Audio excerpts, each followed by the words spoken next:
സ്തോത്രം. അനുഗ്രഹപ്പെട്ട സ്തോത്രം. ഒരു നല്ല പകലിനെ സ്വർഗത്തിലെ കർത്താവ് നമുക്കായി ഒരുക്കി തന്ന ആ വലിയ ആ സ്നേഹത്തെ ഓർത്ത് നദി കൂടിയ ദൈവത്തെ സ്തുതിക്കുന്ന സ്തോത്രം ചെയ്യും. പിതാപുത്രം പരിശുദ്ധാത്മാവിന്റെ എല്ലാ ബ്ലെസ്സിങ്ങും എല്ലാ അനുഗ്രഹങ്ങളും സ്തോത്രം ഈ ദിവസങ്ങളിൽ ദൈവമക്കളിലേക്ക് കർത്താവ് പകരട്ടെ. കർത്താവ് പറഞ്ഞിരിക്കുന്ന പ്രോമിസ് ഒരിക്കലും മാറത്തില്ല. മനുഷ്യൻ പറയുന്ന പ്രോമിസ്, മനുഷ്യൻ പറയുന്ന വാക്കുകൾ, അല്ലെങ്കിൽ മനുഷ്യൻ പറയുന്നത് മുഴുവനും മനുഷ്യൻ ഒരു നിമിഷം കൊണ്ട് മറന്നു പോകാം, അവൻ അതിനകത്തുനിന്ന് മാറിപ്പോകാം. പക്ഷേ കർത്താവ് നമ്മളോടൊരു വാക്ക് പറഞ്ഞിട്ടുണ്ടെങ്കിൽ നമ്മൾ മാറിയാലും ആരും മാറത്തില്ല, കർത്താവ് മാറത്തില്ല. കർത്താവ് നിശ്ചയമായി തരും. 2024 ആരംഭം മുതൽ ദൈവത്തിന്റെ ദൂത് കേട്ടവർ, അതിന് മുമ്പുള്ള വർഷങ്ങളിൽ ദൈവത്തിന്റെ ദൂത് കേട്ടവർ, ആലോചന കേട്ടവർ കർത്താവിന്റെ സന്നിധിയിൽ കാത്തിരുന്ന് പ്രാർത്ഥിച്ചുകൊണ്ടിരിക്കുന്നുവെങ്കിൽ, ക്ഷീണിക്കാതെ കർത്താവിന്റെ സന്നിധിയിൽ ഉറപ്പോടെ ധൈര്യത്തോടെ പ്രാർത്ഥിച്ചുകൊണ്ടിരിക്കുന്നുവെങ്കിൽ, നിശ്ചയമായി പുതുവർഷം ഒരു അനുഗ്രഹമാക്കി തന്നെ ആര് തരും? കർത്താവായ യേശു തരും. ഇനി നമ്മൾ മധ്യയിൽ 2 ഞായറാഴ്ചയോടുമുണ്ട്. ആ 2 ഞായറാഴ്ച നമുക്ക് കിട്ടുന്ന ദിവസങ്ങളെല്ലാം എങ്ങനെല്ലാം ഉപവാസം ഇരിക്കാം, അങ്ങനെല്ലാം ഉപവാസം ഇരുന്ന് ആരിൽ പ്രാപിച്ചോണം? ദൈവത്തിന് പ്രാപിച്ചോണം. ദൈവത്തിന്റെ ശിഷ്യന്മാർ വന്ന് പറയുമ്പോൾ കർത്താവ് അവരോട് പറയുന്നുണ്ട്, ഉപവാസത്താലും പ്രാർത്ഥനാലും ചില ജാതി ഒഴിഞ്ഞു പോകത്തുള്ളൂ. ചില പ്രതികൂലം, ചില പ്രയാസങ്ങൾ ഉപവാസത്താലും പ്രാർത്ഥനയാലുമായിട്ട് എന്തിനെ അഴിഞ്ഞു പോകാൻ. ഉപവാസം എന്ന് പറഞ്ഞ എന്തുവാ? ദൈവത്തോടൊപ്പം ഇരിക്കുക, ദൈവത്തോടൊപ്പം ഇരുന്ന് ജഡസുഖങ്ങളെ തകർത്ത് ആത്മീയ സുഖത്തിലേക്ക് ബലപ്പെട്ട് ശക്തി പ്രാപിക്കുന്നത് ഉപവാസം. ആ ശക്തിയോട് പ്രാർത്ഥിക്കുന്ന വിഷയത്തിനകത്ത് നിശ്ചയമായി ആര് മറുപടി തരും? കർത്താവ് മറുപടി തരും. സ്തോത്രം. ഇന്ന് നമ്മൾ കേട്ട ദൈവത്തിന്റെ വചനത്തിനകത്ത് സ്തോത്രം സ്തോത്രം പുതിയ നിയമസഭ അല്ലെങ്കിൽ പുതിയ നിയമസഭയ്ക്കകത്തിരിക്കുന്ന ദൈവജനം പലപ്പോഴും മറന്നുപോയ കാര്യമാണ് ഇന്ന് പകല് ഇവിടെ ഓർമ്മപ്പെടുത്തി വായിച്ച വചനം. സ്തോത്രം. എബ്രായ ലേഖനം 13-ാം അധ്യായത്തിന്റെ 5-ാം വാക്യം മുതൽ വായിക്കുമ്പോൾ പറയുന്നു, എന്തുവാ? നമ്മൾ എന്ത് ചെയ്യണം? അതിന്റെ ആദ്യത്തെ വാക്യം പറ. ഒരു വാക്യമുണ്ട്, വായിച്ച് 2 മിനിറ്റ് പോലും കഴിഞ്ഞില്ല, ഇവിടെ മറന്നുപോയി. പിന്നെ എങ്ങനെയാണ്? പ്രൈസലോ. നിങ്ങളുടെ നടപ്പ്. ദിവ്യാഗ്രഹമല്ല, 2ാമതാ. ആദ്യം എന്തുവാ? നിങ്ങളുടെ നടപ്പ്. ദിവ്യാഗ്രഹം അത് മാത്രം ബുദ്ധിമുട്ട് അല്ലയോ? സ്തോത്രം. ദിവ്യാഗ്രഹം നമുക്ക് ഇല്ലയോ? ഉണ്ടോ ഇല്ലയോ? ഉണ്ടോ ഇല്ലയോ? ഉണ്ട്. ദിവ്യാഗ്രഹം ഇല്ലയോ? ദിവ്യാഗ്രഹം ഉണ്ട്. കർത്താവ് പറയാ, അന്യന്റെ മുതൽ ആഗ്രഹിക്കില്ല, അത് മാത്രം ആഗ്രഹിച്ചു. സ്തോത്രം. ഇല്ലയോ? ഉള്ളതിൽ തൃപ്തിപ്പെടുന്ന സ്വഭാവമാണോ? സ്തോത്രം. മോഹമുണ്ട്, ദിവ്യാഗ്രഹമുണ്ട്, 2 വ്യത്യാസം. മോഹമുണ്ട്. മോഹത്തിന് കുഴപ്പമില്ല. നീ മനസ്സിൽ ചിന്തിക്കുന്ന മുമ്പേ നിന്റെ ചിന്തകളെ അറിയുന്നവനാ ആര്? സ്വർഗത്തിലെ ദൈവം. നിനക്ക് തരുവാൻ ആർക്കറിയാം? നീ പ്രാർത്ഥിക്കുന്ന മുമ്പേ ദൈവത്തിന് അറിയാൻ തരാം. മോഹം കുഴപ്പമില്ല. ഈ ദിവ്യാഗ്രഹം വരുമ്പോഴാണ് പ്രശ്നം. നമുക്കെല്ലാം ഏറ്റവും കൂടുതൽ ദിവ്യാഗ്രഹമല്ല ഉള്ളത്, മോഹമുള്ളത്. മോഹത്തിൽ നിന്ന് പിന്നെ ജനിക്കുന്ന സാധനമാണ് ദിവ്യാഗ്രഹം. ഈ ദിവ്യാഗ്രഹം ദൈവമായിട്ട് അകത്ത് മാറ്റുന്നത്. സ്തോത്രം. സ്തോത്രം. നമ്മള് ഇന്ന് ഒരു ഉദാഹരണം പറഞ്ഞു.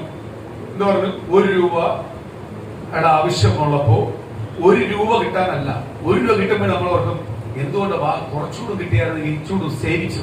ഇല്ലയോ? കർത്താവ് പറയുന്നത് നാളത്തേക്ക് കരുതല്ലേ. നമ്മൾ അങ്ങനെയാണോ ജീവിക്കുന്നത്? അന്നെന്നുള്ളത് തൃപ്തിപ്പെട്ടാണോ ജീവിക്കുന്നത്? അല്ല, നമ്മൾ നാളത്തേക്ക് കരുതിയാ ജീവിക്കുന്നത്. ഇന്ന് ഏറ്റവും കൂടുതൽ മനുഷ്യൻ ഭയപ്പെടുന്നത് എന്തുവാണെന്നറിയാം? ഭയപ്പെടുന്നത് എന്തുവാണെന്ന് പറ. മനുഷ്യൻ ഏറ്റവും കൂടുതൽ ഭയപ്പെടുന്നത് മരണം. മരണത്തെയാണ് ഏറ്റവും കൂടുതൽ മനുഷ്യൻ ഭയപ്പെടുന്നത്. മരണം ഉണ്ടാവാതിരിക്കാൻ വേണ്ടിയാണ് ലക്ഷങ്ങൾ മുടക്കി ട്രീറ്റ്മെന്റ് ചെയ്തുകൊണ്ടിരിക്കുന്നത്. മരണത്തെ പേടിയില്ലെങ്കിൽ ട്രീറ്റ്മെന്റ് ചെയ്യും. ട്രീറ്റ്മെന്റ് ചെയ്യാൻ പോകുന്നത് എന്തിനു വേണ്ടിയാ? ഡോക്ടർ എന്തുവാ ചെയ്യുന്നേ? പേടിപ്പിക്കുകയല്ലേ ചെയ്യുന്നേ? ഡോക്ടർ നമ്മളെ ധൈര്യപ്പെടുത്തുക ചെയ്യുന്നേ. ഇങ്ങനെ പോയാൽ ഇന്ന സംഭവം ഉണ്ടാവും, പേടിയതായിരുന്നു. അല്ലയോ? ആണോ അല്ലയോ? ഒരു മനുഷ്യൻ ഏറ്റവും കൂടുതൽ ഭയപ്പെടുന്നത് മരണമാണ്. ആദ്യം മരണം പറഞ്ഞ ഉടനെ കർത്താവിനോട്, കർത്താവേ എനിക്ക് ഇപ്പോഴൊന്നും സംഭവിക്കില്ല, കുറച്ചുകൂടി കഴിഞ്ഞ്. കർത്താവ് കുറെ കഴിഞ്ഞു കേട്ടോണ്ടിരിക്കുക. സ്തോത്രം. മക്കളെ കെട്ടിച്ചു വിടുന്നതായിരിക്കും ആദ്യത്തെ പ്രശ്നം. മക്കളെ കെട്ടിച്ചു വിട്ടു കഴിഞ്ഞാൽ മക്കളുടെ ഭാവി, പിന്നെ മരുമക്കളെ ഭാവി, കൊച്ചുമക്കളെ ഭാവി, ഇനി അവർക്കുണ്ടാവുന്ന മക്കളെ വരെ ഭാവി. അപ്പോഴും ഇത് കഴിഞ്ഞിട്ടില്ല. എന്തുവാ? പ്രത്യാശയല്ല അവിടെ നിൽക്കട്ടെ. പ്രത്യാശയല്ല പിന്നത്തെ കാര്യമാണ്. ഇപ്പൊ എന്തുവാ വേണ്ടേ? ഇന്ന് നമ്മളിവിടെ പാടി ആരാധിച്ചപ്പോ ആ വരിക്കകത്ത്, സ്തോത്രം, എനിക്കൊന്ന് CK ചെറിയാൻ സാറാവുന്നത് എഴുതിയ വരികളാണ്. സ്തോത്രം. ദേവദാസൻ എഴുതിയ വരിയ പാടി ആരാധിച്ചപ്പോൾ അതിനകത്ത് എഴുതിയൊരു വരിയുണ്ട്. എന്തുവാ അറിയാമോ? ലോകത്തെ നോക്കിയാ നമ്മൾ പലപ്പോഴും ഓടുന്നത്. ലോകത്തിന്റെ പ്രീതിക്ക് വേണ്ടിയാണ് നമ്മൾ ഓടുന്നത്. ഈ ലോകത്തിന്റെ പ്രീതിക്ക് വേണ്ടി ഓടുന്നവനെന്നും എത്തത്തില്ല. ഒന്ന്. രണ്ട്, ഈ ലോകം നമ്മുടെ യേശുവിന് മുൾക്കിരീടമാണ് കൊടുത്തത്. പിന്നെ എന്തിനാണ് ഈ ലോകത്തിന്റെ വാക്കുകൾക്കും പ്രീതിക്ക് വേണ്ടി നടക്കുന്നത്? അവരിക്കകത്ത് പറഞ്ഞിരിക്കുന്നതാ. ലോകം യേശുവിന് മുൾക്കിരീടം കൊടുത്തിട്ടുണ്ടെങ്കിൽ പിന്നെ നീ എന്തിനു വേണ്ടി ഈ ലോകത്തിന്റെ പേരിന് വേണ്ടി അല്ലെങ്കിൽ സ്നേഹത്തിന് വേണ്ടി നടക്കുന്നത്? യേശുവിന് അവർ മുൾക്കിരീടം കൊടുത്തേ എങ്കിൽ അതിലും വലിയ കാര്യമായിരിക്കും അവർ നിന്നോട് ചെയ്യുന്നത്. നമ്മുടെ കർത്താവ് യേശുവിന് കൊടുത്തിരിക്കുന്ന മുൾക്കിരീടം. നമ്മളെ ഇച്ചിരി നിന്നാവാക്കും പരിഹാസവാക്കും പറയുമ്പോഴേ നമ്മൾ അയ്യോ ലോകം എന്തുവാ എന്നെ ഇങ്ങനെ പറയുന്നത്. യേശുവിന് അവന്മാർ മുൾക്കിരീടമാണ് കൊടുത്തത്. നന്മ മാത്രം ചെയ്ത മനുഷ്യന്, അനുഗ്രഹം മാത്രം നൽകിയ മനുഷ്യന്, പാപത്തിൽ നിന്ന് വിളിച്ച് വേർതിരിച്ച് നമ്മളെ ശുദ്ധീകരിച്ച കർത്താവായ യേശുവിന് അവർ കൊടുത്തിരിക്കുന്ന മുൾക്കിരീടമാണെങ്കിൽ നിന്നെ നിന്ദിക്കത്തില്ലയോ, പരിഹസിക്കത്തില്ലയോ, അപമാനിക്കത്തില്ലയോ? ഇത് കേട്ട് നീ എന്തിനാ വളരണ്ട? നീ ആരെ നോക്കിയാൽ മതി? സിയോൻ സഞ്ചാരി. ആരെ നോക്കിയാൽ മതി? യേശുവിനെ ചാരിയ നടക്കുന്നതിൽ അങ്ങ് സന്തോഷിച്ചാൽ മതി. നിന്നെ നിന്ദിക്കുമ്പോഴും പരിഹസിക്കുമ്പോഴും അപമാനിക്കുമ്പോഴും നീ ആരെ ചാരി നിൽക്കുക? യേശുവിനെ ചാരിയ നടക്കുന്ന ഒറ്റ കാര്യം ചിന്തിച്ചാൽ മതി. വേറെ ഒന്നും ചിന്തിക്കണ്ട. സ്തോത്രം. നമുക്ക് മരണത്തെയാണ് ഒരു മനുഷ്യന് ഏറ്റവും കൂടുതൽ പേടിയുള്ളത്. മരണത്തെയാണ്. മരണം കഴിഞ്ഞ് വീണ്ടും ഒരു ജനനമുണ്ട്, ഒരു ജീവിതമുണ്ട്. അതിൽ ഒരിക്കലും മരണമില്ല, അവസാനമില്ല. അതാണ് നിത്യത. അതിനെ പിന്നെ ആലോചിക്കുന്നത്. അതല്ല പിന്നത്തെ കാര്യം. ഈ ലോകത്ത് എനിക്ക് കുറച്ച് കാര്യങ്ങളുണ്ട്, അതെല്ലാം എനിക്ക് എന്ത് ചെയ്യണം? കാണണം, കേൾക്കണം, അനുഭവിക്കണം. എന്തൊക്കെ ദൈവം കണ്ടു, കേട്ടു, അനുഭവിച്ചിട്ടും പിന്നെ ആയുസ് നീട്ടിക്കൊണ്ടിരിക്കുക. സ്തോത്രം. സ്തോത്രം. ഭയമാണ് എല്ലാവർക്കും. പക്ഷെ ദൈവത്തിൽ പ്രത്യാശയുള്ള ദൈവപൈതലിന് മരണം ഭയപ്പെടല്ലേ എന്ന കർത്താവ് പറയുന്നത്. ഒരു മരണവും അവനെ ഭയപ്പെടുത്തത്തില്ലെന്നാ പറയുന്നത്. അവന് പ്രത്യാശയുണ്ട് എന്ന് പറഞ്ഞാൽ ഈ ലോകത്തല്ലെങ്കിൽ അടുത്ത ലോകത്തിൽ നിത്യതയോടെ ഒരു വാസം, ഒരിക്കലും മരണമില്ലാത്തൊരു വാസം എനിക്കുണ്ട്. ആരോടൊപ്പം? യേശുവിനോടൊപ്പം. ഇന്ന് നമ്മൾ യേശുവിനെ കണ്ടില്ല. നമ്മളെ ഹൃദയം കൊണ്ട് ശരീരം കൊണ്ടും അനുഭവിച്ച് യേശു പറഞ്ഞിരിക്കുന്ന ദൈവത്തിന്റെ വചനത്തെ വിശ്വസിച്ച് ആ പ്രമാണത്തിൽ അനുസരിച്ച സന്തോഷത്തോട് യേശുവിനോട് ചാരി നമ്മൾ ജീവിച്ചുകൊണ്ടിരിക്കുക. അന്ന് നമ്മൾ യേശുവിനെ കാണും, നമ്മുടെ കണ്ണുകൊണ്ട് കാണും. നമ്മുടെ യേശുവിനോട് ഡയറക്റ്റ് പോയി യേശുവിനോട് ചാരിയിരിക്കും. ഇന്ന് യേശുവിനോട് ചാരി എന്ന് നമ്മൾ വിശ്വസിച്ച് ശരീരത്തിന്റെ ആത്മാവ് കൊണ്ട് നമ്മൾ അത് കണ്ട് സന്തോഷിക്കുന്നുവെങ്കിൽ അന്ന് പ്രകടമായി കണ്ട് നമ്മൾ ആരോടൊപ്പം ചാരിയിരിക്കും? യേശുവിനോട് ചാരി. അങ്ങനെ യേശുവിനോട് ചാരിയിരിക്കുന്നവരുടെ സന്തോഷം വലുതല്ലയോ? അവിടെ സങ്കടമുണ്ടോ? ഇന്ന് യേശുവിനെ നമ്മൾ കണ്ടിട്ടില്ല. യേശുവിനെ നമ്മൾ ഹൃദയം കൊണ്ട് അനുഭവിക്കുക, ആത്മാവ് പരിശുദ്ധാത്മാവ് കൊണ്ട് അനുഭവിക്കുക. എന്നിട്ട് ദൈവം നമുക്ക് സന്തോഷം തരുന്നുവെങ്കിൽ, നന്മ തരുന്നുവെങ്കിൽ, അനുഗ്രഹം തരുന്നുവെങ്കിൽ അന്ന് യേശുവിനെ കണ്ടാണ് ആരാധിക്കുന്നത്. യേശുവിനോട് കണ്ടാണ് യേശുവിനോടൊപ്പം ഇരിക്കുന്നത്. അതിന്റെ സന്തോഷം വേറെ ഇല്ലയോ? അവിടെ എന്തെങ്കിലും കഷ്ടമുണ്ടോ, പ്രയാസമുണ്ടോ, സങ്കടമുണ്ടോ? നമ്മള് മക്കളെ ചൊല്ലുമോ, ഭാര്യയെ ചൊല്ലുമോ? അവിടെ ഭാര്യ ഭർത്ത ബന്ധമൊന്നുമില്ല. എല്ലാം ദൈവത്തിന്റെ ദൂതന്മാരാ. ദൈവത്താൽ ഒരുക്കപ്പെട്ട ദൈവത്തിന്റെ ദൂതന്മാരായിട്ടാണ് ദൈവം നിശ്ചയിച്ചിരിക്കുന്നത്. അവിടെ എന്തോ സങ്കടവും ഇല്ല, നഷ്ടവും ഇല്ല, പ്രയാസവും ഇല്ല. അവിടെ ഹാപ്പിയാണ്. സ്തോത്രം. ഇന്ന് നമ്മൾ അമികാലിലെ വിശ്വാസം, ഞാനൊരു ഡൗട്ട് വെച്ചോട്ടെ. വിശ്വാസം എന്ന് പറയുന്നത് കണ്ണാൽ കാണുന്നതല്ല. കണ്ണാൽ നമ്മൾ കണ്ടില്ല. നമുക്ക് വിശ്വാസമുണ്ട്. യേശു നമ്മളെ വിടുവിക്കും, യേശു നമ്മളെ അനുഗ്രഹിക്കുന്നു, യേശു ഇന്നത് നമുക്ക് തരുമെന്ന് നമുക്ക് വിശ്വാസമുണ്ട്. ആ വിശ്വാസത്തിനകത്ത് ഉറപ്പും ധൈര്യമുള്ളവന് മാത്രമേ യേശുവിന് ചിലത് പ്രാപിക്കാൻ പറ്റൂ. അല്ലാത്തൊരു ദൈവമൈതലിന് ആരെയും പ്രാപിക്കാൻ പറ്റത്തില്ല, ദൈവത്തിൽ നിന്ന് പ്രാപിക്കാൻ പറ്റത്തില്ല. സ്തോത്രം. ഞാൻ കഴിഞ്ഞ ദിവസം നല്ല ഓർക്കുക, ഒരു പ്രത്യാശ എന്ന് പറയുന്നത് നമ്മൾ ഇപ്പോൾ കാണുന്നതോ കേൾക്കുന്നതോ അനുഭവിക്കുന്നതല്ല. അതൊന്നും വർണ്ണിക്കാൻ പറ്റത്തില്ല. അതിലും വലിയ സന്തോഷമാണ് എവിടെ തരുന്നത്? പ്രത്യാശ തരുന്നത്. നമുക്കൊരു 5000 രൂപയുടെ ആവശ്യമുണ്ട്. നമ്മൾ കഷ്ടപ്പെട്ടിരുന്നത് 5000 രൂപയുടെ സ്ഥാനത്ത് ദൈവം ഒരു 10000 രൂപ തന്നപ്പോൾ നമ്മൾ കുറച്ച് സന്തോഷിച്ചു. കാര്യം നമ്മൾ 5000 ദൈവത്തോട് ചോദിച്ചുള്ളൂ, പക്ഷെ ദൈവം നമുക്ക് 10000 തന്നിട്ടുണ്ട്. നമ്മൾ സന്തോഷിച്ചു. ആ സന്തോഷമല്ല പ്രത്യാശയുടെ സന്തോഷം. അത് വർണ്ണിക്കാൻ പറ്റത്തില്ല. അത്രയ്ക്ക് കാന്തനോടൊപ്പം പോയിരിക്കുന്നതാണ്. കാന്തനോടൊപ്പം പോയിരുന്ന് കണ്ണാൽ കണ്ട് കാന്തനോടൊപ്പം ഇരുന്ന് ദൈവത്തെ സ്തുതിക്കുന്നതും ആരാധിക്കുന്നതുമാ ആ ദിവസം. അതിനെ വർണ്ണിക്കാൻ തീയത്തില്ല, പറ്റത്തില്ല. ഇത് കാന്തനെ കണ്ടില്ല എങ്കിൽ പോലും ആരാധനയ്ക്കകത്ത് എന്തോ സന്തോഷമാണ്, ഇല്ലയോ? നമ്മളിവിടെ വലിയ പ്രതികൂലം പ്രയാസവും കഷ്ടമായിട്ട് കയറി വന്നാലും ആരാധനയ്ക്ക് അങ്ങോട്ട് ഇരുന്ന് കഴിഞ്ഞാൽ പിന്നെ നമ്മളെ ജീവിതത്തിനകത്ത് കിട്ടുന്ന ഒരു സന്തോഷം, നമ്മളൊന്ന് വിട്ടുകൊട്, നമ്മളെ ദൈവസേനയെ ഒന്ന് വിട്ടുകൊട്, നമുക്ക് കിട്ടാത്തൊരു പ്രത്യാശ സന്തോഷവും ആരാധനയ്ക്കകത്ത് ദൈവം തരും. ചില മണിക്കൂറിനകത്ത്, ചില മിനിറ്റിനകത്ത് ദൈവം നമ്മളോട് സംസാരിക്കും, ഇല്ലയോ? അപ്പോഴും തന്നെ നമുക്കൊരു ആശ്വാസം. ചിലപ്പോ നമ്മൾ രോഗിയായിട്ടായിരിക്കും വരുന്നത്, പക്ഷെ ആരാധന തുടങ്ങി കഴിയുമ്പോൾ രോഗമെല്ലാം പോയി എവിടാന്ന് അറിയത്തില്ല. നമ്മുടെ ശരീരം എവിടെയൊക്കെ സൗഖ്യമായി നടത്തില്ല. നമുക്ക് തന്നെ ഒരു 10 വട്ടം നമ്മൾ നോക്കും, അയ്യോ ഇത് മാറിയോ ഇല്ലയോ? നമ്മളെ ഞെട്ടിപ്പിക്കുന്ന രീതിയിലേക്ക് മാറ്റും.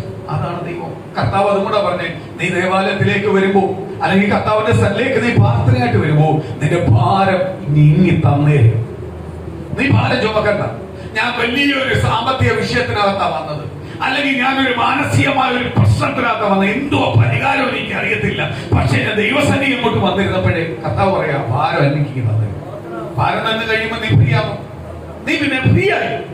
നീ പിന്നെ എന്തുവാ ഫ്രീ ആയിട്ടായിരിക്കും. നിനക്ക് ഒരു ഭാരമില്ല. ആരെ കൊടുത്തു? യേശുവിനെ തന്നെ കൊടുത്തു. ചില ഭാരത്തിനകത്ത് വിടുതൽ കിട്ടാത്ത എന്താ? യേശുവിന് കൊടുക്കത്തുമില്ല, നമുക്കൊട്ട് താങ്ങുന്നുമില്ല. യേശുവിന് കൊടുത്താലേ വിടുതൽ കിട്ടത്തുള്ളൂ. ഈ ഭാരം ആരൊക്കെ കൊടുക്കണം? കർത്താവേ, ഞാൻ ഇന്ന നിന്ന വാക്ക് കേട്ട് അങ്ങ് തന്നേക്കുവാ. അപ്പൊ കർത്താവ് നീ നമ്മളെ ഫ്രീ ആക്കും, പക്ഷെ നമ്മൾ വിട്ടുകൊടുക്കും. പിന്നെ നിന്ന വാക്ക് കർത്താവിന് കൊടുത്തിട്ട് പിന്നെ പറയാം, ആ നിന്നെ എന്നാലും കർത്താവിനെ നന്നായി ഇരുന്നോട്ട്. നിന്നെ ഭാരപ്പെടുത്തിക്കൊണ്ടിരിക്കുന്ന വിഷയല്ലേ, നീ പിന്നെ വിട്ടുകൊടുക്കുന്നില്ലല്ലോ, എനിക്ക് തരുന്നില്ലല്ലോ, അങ്ങ് ഇരുന്നോട്ട്. ഇതാ ചില നന്മയുടെ അനുഗ്രഹത്തിന് തടസ്സമായി നമ്മുടെ ജീവിതത്തിനകത്ത് നിൽക്കുന്നത്. സ്തോത്രം. അനുഗ്രഹത്തിന് തടസ്സമായി നിൽക്കുന്നതിന്റെ ഏറ്റവും വലിയ കാര്യം ഇതാ. നമ്മൾ പറഞ്ഞു അത്യാഗ്രഹം. നമ്മൾ വചനം പഠിച്ചു വരുമ്പോൾ കർത്താവ് മുടിയനായ പുത്രന്റെ ഒരു ഉദാഹരണം പറയുന്നുണ്ട്. മുടിയനായ പുത്രന്റെ ഉദാഹരണം പറയുന്നുണ്ട്, ഇല്ലയോ? മുടിയനായ പുത്രന്റെ ഉദാഹരണം പറയുന്നു. മുടിയനായ പുത്രൻ സമ്പത്തുള്ള ഭവനമാണ്, സമ്പത്തുള്ള പിതാവിന്റെ പുത്രന, ഇളയ പുത്രന, സകല സമ്പത്തും ഉണ്ട്, അനേകം ജോലിക്കാർ അവർക്ക് കീഴിലുണ്ട്. അത് ബൈബിൾ പഠിപ്പിക്കുമ്പോൾ മനസ്സിലാക്കും. അനേകം ജോലിക്കാരെ സ്തോത്രം നിർത്തി ചെയ്ത് മുന്നോട്ട്, സ്ഥിരം ജോലിക്കാരാ, അല്ല ഒരു ദിവസം ജോലിക്കല്ല, സ്ഥിരം അവർക്ക് പണിക്കാറുണ്ട്. അപ്പോഴേ അദ്ദേഹത്തിന്റെ സമ്പത്ത് ഏറ്റവും വലുതാണ്, അല്ലയോ? വലിയ സമ്പത്തുള്ളവനാ ഈ മുടിയനായ പുത്രന്റെ പിതാവിനുള്ളത്. അപ്പോഴേ ഈ മുടിയനായ പുത്രന് ഈ പിതാവിന്റെ സമ്പത്തിനകത്ത് കീഴ്പ്പെട്ട് ജീവിക്കാൻ താല്പര്യമില്ല. കാര്യം എനിക്കുള്ളത് ഇങ്ങത്താ. മുടിയനായ പുത്രൻ ഉണ്ടാക്കിയ മുതലാണോ? മുടിയനായ പുത്രൻ ഉണ്ടാക്കിയ മുതലാണോ? ആണോ? ഇന്ന് പകൽ ഓർത്തോണ ദൈവമക്കളെ, ഞാൻ കർത്താവിനെ വിളിച്ചതല്ല, കർത്താവ് എന്നെയാണ് വിളിച്ചത്. ഇന്ന് പകൽ ഓർത്തോണം, ഞാൻ കർത്താവിനെ വിളിച്ചുകൊണ്ട് എനിക്ക് കിട്ടിയതല്ല, എന്നെ കർത്താവ് തെരഞ്ഞെടുത്തോണ്ട് എനിക്ക് കിട്ടിയതാണ്. ഇന്ന് പലരുടെ വിശ്വാസത്തിനകത്ത് പല സഭയുടെ എല്ലാം ചിന്ത, പല ദൈവദാസന്മാരുടെ ചിന്ത എന്തുവാ? അവര് കർത്താവിനെ വിളിച്ചോണ്ട് കിട്ടിയെന്ന ആ ചിന്ത അങ്ങ് മാറ്റിക്കോ. നമ്മളെ കഴിവ് കൊണ്ട് കിട്ടിയതല്ല, നമ്മളെ കഴിവുകൊണ്ട് കിട്ടിയതല്ല, ഒരു കഴിവും ഇല്ലാത്ത നമ്മളെ കർത്താവ് സ്നേഹിച്ചുകൊണ്ട് കിട്ടിയതാണ്. കർത്താവിന് നമ്മളോട് മനസ്സിലുണ്ടായി, കർത്താവിന് നമ്മളോട് ദയുണ്ടായി. അതുകൊണ്ടാണ് നമ്മൾ ആരായ? കർത്താവിന്റെ പൈതലായ. മുടിയനായ പത്രം ഉണ്ടാക്കിയ സാധനമല്ല, ചോദിക്കാനുള്ള ഒരു അർഹതയും ഇല്ല. എങ്കിൽ മുടിയനായ പുത്രൻ ചെന്നിട്ട് പിതാവിനോട് പറയാ, എനിക്കുള്ളത് ഇതാണ്. പിതാവ് പറയാ, നിനക്ക് ഇവിടെ എന്തുകൊണ്ട്? നീ ഉണ്ടാക്കി വെച്ചിട്ടുണ്ടോ? ഈ ഉണ്ടാക്കി വെച്ചിട്ടില്ലാത്തത് കൊണ്ട് അതിന്റെ വില അറിയാതെ, ഉണ്ടാക്കി വെച്ചായിരുന്നെങ്കിൽ ഇതിന്റെ വില അറിയാം എന്ന് പറഞ്ഞാൽ മൂത്ത മകൻ അറിയാം, ഇതിന്റെ വില അറിയാം. മൂത്ത മകൻ ചോദിച്ചിട്ടില്ല, ഓഹരി ചോദിച്ചിട്ടില്ല. അത് കുറച്ചുള്ള വചനം കഴിയുമ്പോൾ നമുക്ക് മനസ്സിലാക്കുന്ന ഒരു കാര്യമുണ്ട്. മൂത്ത മകൻ എന്ത് ചെയ്തിട്ടില്ല? ഓഹരി ചോദിച്ചിട്ടില്ല. അതുകൊണ്ടാണ് മൂത്ത മകൻ വന്ന് ചോദിച്ചേ, നീ സ്വത്രമാലനെ നിന്റെ സ്വത്തെല്ലാം നശിപ്പിച്ചവൻ അവൻ തിരിച്ചു വന്നപ്പോൾ നീ അവനെ ഏറ്റെടുത്തു എങ്കിൽ ഞാനും എന്റെ കൂട്ടുകാരുമായിട്ട് കൂടിയപ്പോൾ ഒരു കാളക്കെട്ടിയോ ഒരു കാളക്കിടാവിനെയോ ഒരു ആടിനെയോ അറുത്ത് സന്തോഷിക്കാൻ നീ എനിക്ക് തന്നിട്ടില്ല എന്ന് പറഞ്ഞ പുള്ളി ഇതുവരെ എന്ത് പറഞ്ഞിട്ടില്ല? അവകാശം ചോദിച്ചിട്ടില്ല. പുള്ളി ആർക്ക് കൊടുത്തേക്കുക? പിതാവിന്റെ കീഴിൽ തന്നെ നിൽക്കുക. ഇപ്പോഴും പുള്ള പിതാവിന്റെ കീഴിൽ നിൽക്കുക. അങ്ങനെ കീഴിൽ നിൽക്കുന്നവർക്ക് പിതാവ് പറയുന്ന ഒരു കാര്യമുണ്ട്, എടാ അവൻ തിരിച്ചു വന്ന്, പക്ഷെ എനിക്കുള്ളതല്ല ഇനി അവനല്ല നിനക്ക. ആരോടാ പറഞ്ഞേ? മൂത്ത മോനോടാ പറഞ്ഞേ. അവനെ സ്വീകരിച്ചതേ ഉള്ളൂ. അവനെ നിനക്ക് ജോലിക്കാരൻ തന്നെ. കാര്യം എന്തുവാ? അവനെ സ്വീകരിച്ച് അവനെ ഒന്നും കൊടുക്കത്തില്ല. അവനത് വിട്ട് വേണ്ടെന്നാണ്, കൊടുത്താലും അവന് വേണ്ട. കാര്യം മൂത്ത മോനോട് പറയുക, എനിക്കുള്ളതല്ല. ആർക്കുള്ളതാ? നിനക്കുള്ളതാ. അപ്പൊ വിശ്വസ്തയോട് നേരത്തെ നിന്ന ദൈവമക്കൾക്ക് എന്തുണ്ട്? പ്രതിഫലമുണ്ട്. ആ പ്രതിഫലത്തെ എന്ത് ചെയ്യാൻ പറ്റത്തില്ല? ഇടയ്ക്ക് കയറി വരുന്നവനെ തേടാൻ പറ്റത്തില്ല. ഇടയ്ക്ക് കയറി വരുന്നവനെയും ആരും കൈവിടത്തില്ല. കർത്താവ് കൈവിടത്തില്ല, അവനെ ഉപേക്ഷിക്കത്തില്ല. ഓ, ദൈവത്തിന്റെ സ്നേഹം ഒന്ന് ഓർക്ക്. പിതാവിന്റെ അടുത്ത് വന്ന് പറയുക, എനിക്കുള്ളത് ഇതാ. പിതാവ് പറയുക, നിനക്കിവിടെ എന്തോ ഉണ്ട്? ഒന്നും ചോദിച്ചില്ല. നമ്മളപ്പനല്ല, നീ ഫസ്റ്റ് ചോദിക്കും. ഇന്നുണ്ട് ചോദിക്കത്തില്ലേ? ക്രിസ്റ്റി വന്ന് എന്റെ അടുത്ത് വഹിക്കുക, 18 വയസ്സ് കഴിഞ്ഞ് 10-20 വയസ്സായി. ആ വന്ന് എന്റെ അടുത്ത് വയ്ക്കുക, എനിക്കുള്ളതല്ല ഇതാ. ഞാൻ നേരെ പോയി അലമാരി പോയി കുറച്ച് ഡ്രസ്സ് എടുത്ത് കൊടുത്തിട്ട് ഇതേ ഉള്ളൂ, നിനക്ക് പൊക്കോളാൻ മതി, വേറെ ഒന്നും ഇല്ല എനിക്ക്.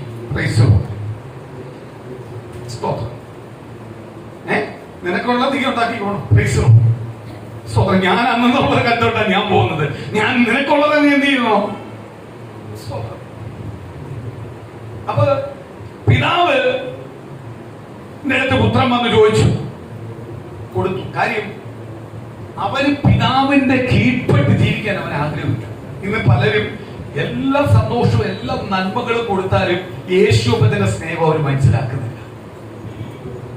അവരെ ഓർത്ത് എനിക്ക് ഭയങ്കര വിഷമം തോന്നാറുണ്ട്, പലപ്പോഴും വിഷമം തോന്നാറുണ്ട്. യേശുവിന്റെ സ്നേഹം പലപ്പോഴും ഇല്ല, അവർ മനസ്സിലാക്കുന്നില്ല.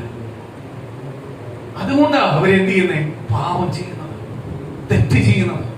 അവർക്ക് യേശുവിന്റെ സ്നേഹം എന്ത് ചെയ്യാൻ പറ്റുന്നില്ല? മനസ്സിലാക്കാൻ പറ്റുന്നില്ല. യേശുവിന്റെ സ്നേഹം മനസ്സിലാക്കുമെങ്കിൽ ചില നിന്ദയോ പരിഹാസോ അപമാനോ ഒന്നും കേട്ടാൽ നമ്മൾ എന്ത് ചെയ്യത്തില്ല? പതറിപ്പോത്തില്ല. ചില വാക്കൊന്നും കേട്ടാൽ നമ്മൾ ക്ഷീണിച്ചു പോത്തില്ല. കാര്യം കർത്താവേ, ഈ കേട്ട വാക്കിൽ ഞാൻ ഒഴുക്കുന്ന ഓരോ കണ്ണുനീരിനും എന്റെ യേശുവപ്പൻ സ്വർഗത്തിലെ യേശുവപ്പൻ കേട്ടോണ്ടിരിക്കുക, കണ്ടോണ്ടിരിക്കുക. ഇന്നല്ലെങ്കിൽ നാളെ എന്റെ ദൈവം എനിക്ക് മറുപടി തരും. ഇന്നല്ലെങ്കിൽ നാളെ എന്നൊരു വാക്ക് പോലും ഉപയോഗിക്കില്ല, അതുപോലും തെറ്റാ.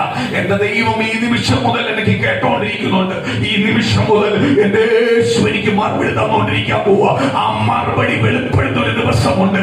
അതെന്റെ ദൈവം എന്നെ പുറത്തു കൊണ്ടുവരും. ഇന്നല്ല നാളെ എന്ന് പറയാൻ ആ വാക്ക് പോലും ഉപയോഗിക്കല്ലേ. ആ വാക്ക് ഉപയോഗിക്കുന്നത് തെറ്റാ. സ്തോത്രം. കാര്യം ദൈവം എന്നോട് ഇപ്പം തിരുത്തിപ്പിച്ചതാ, അത് പറയുന്നത് തെറ്റാ. കാര്യം എന്തുവാ?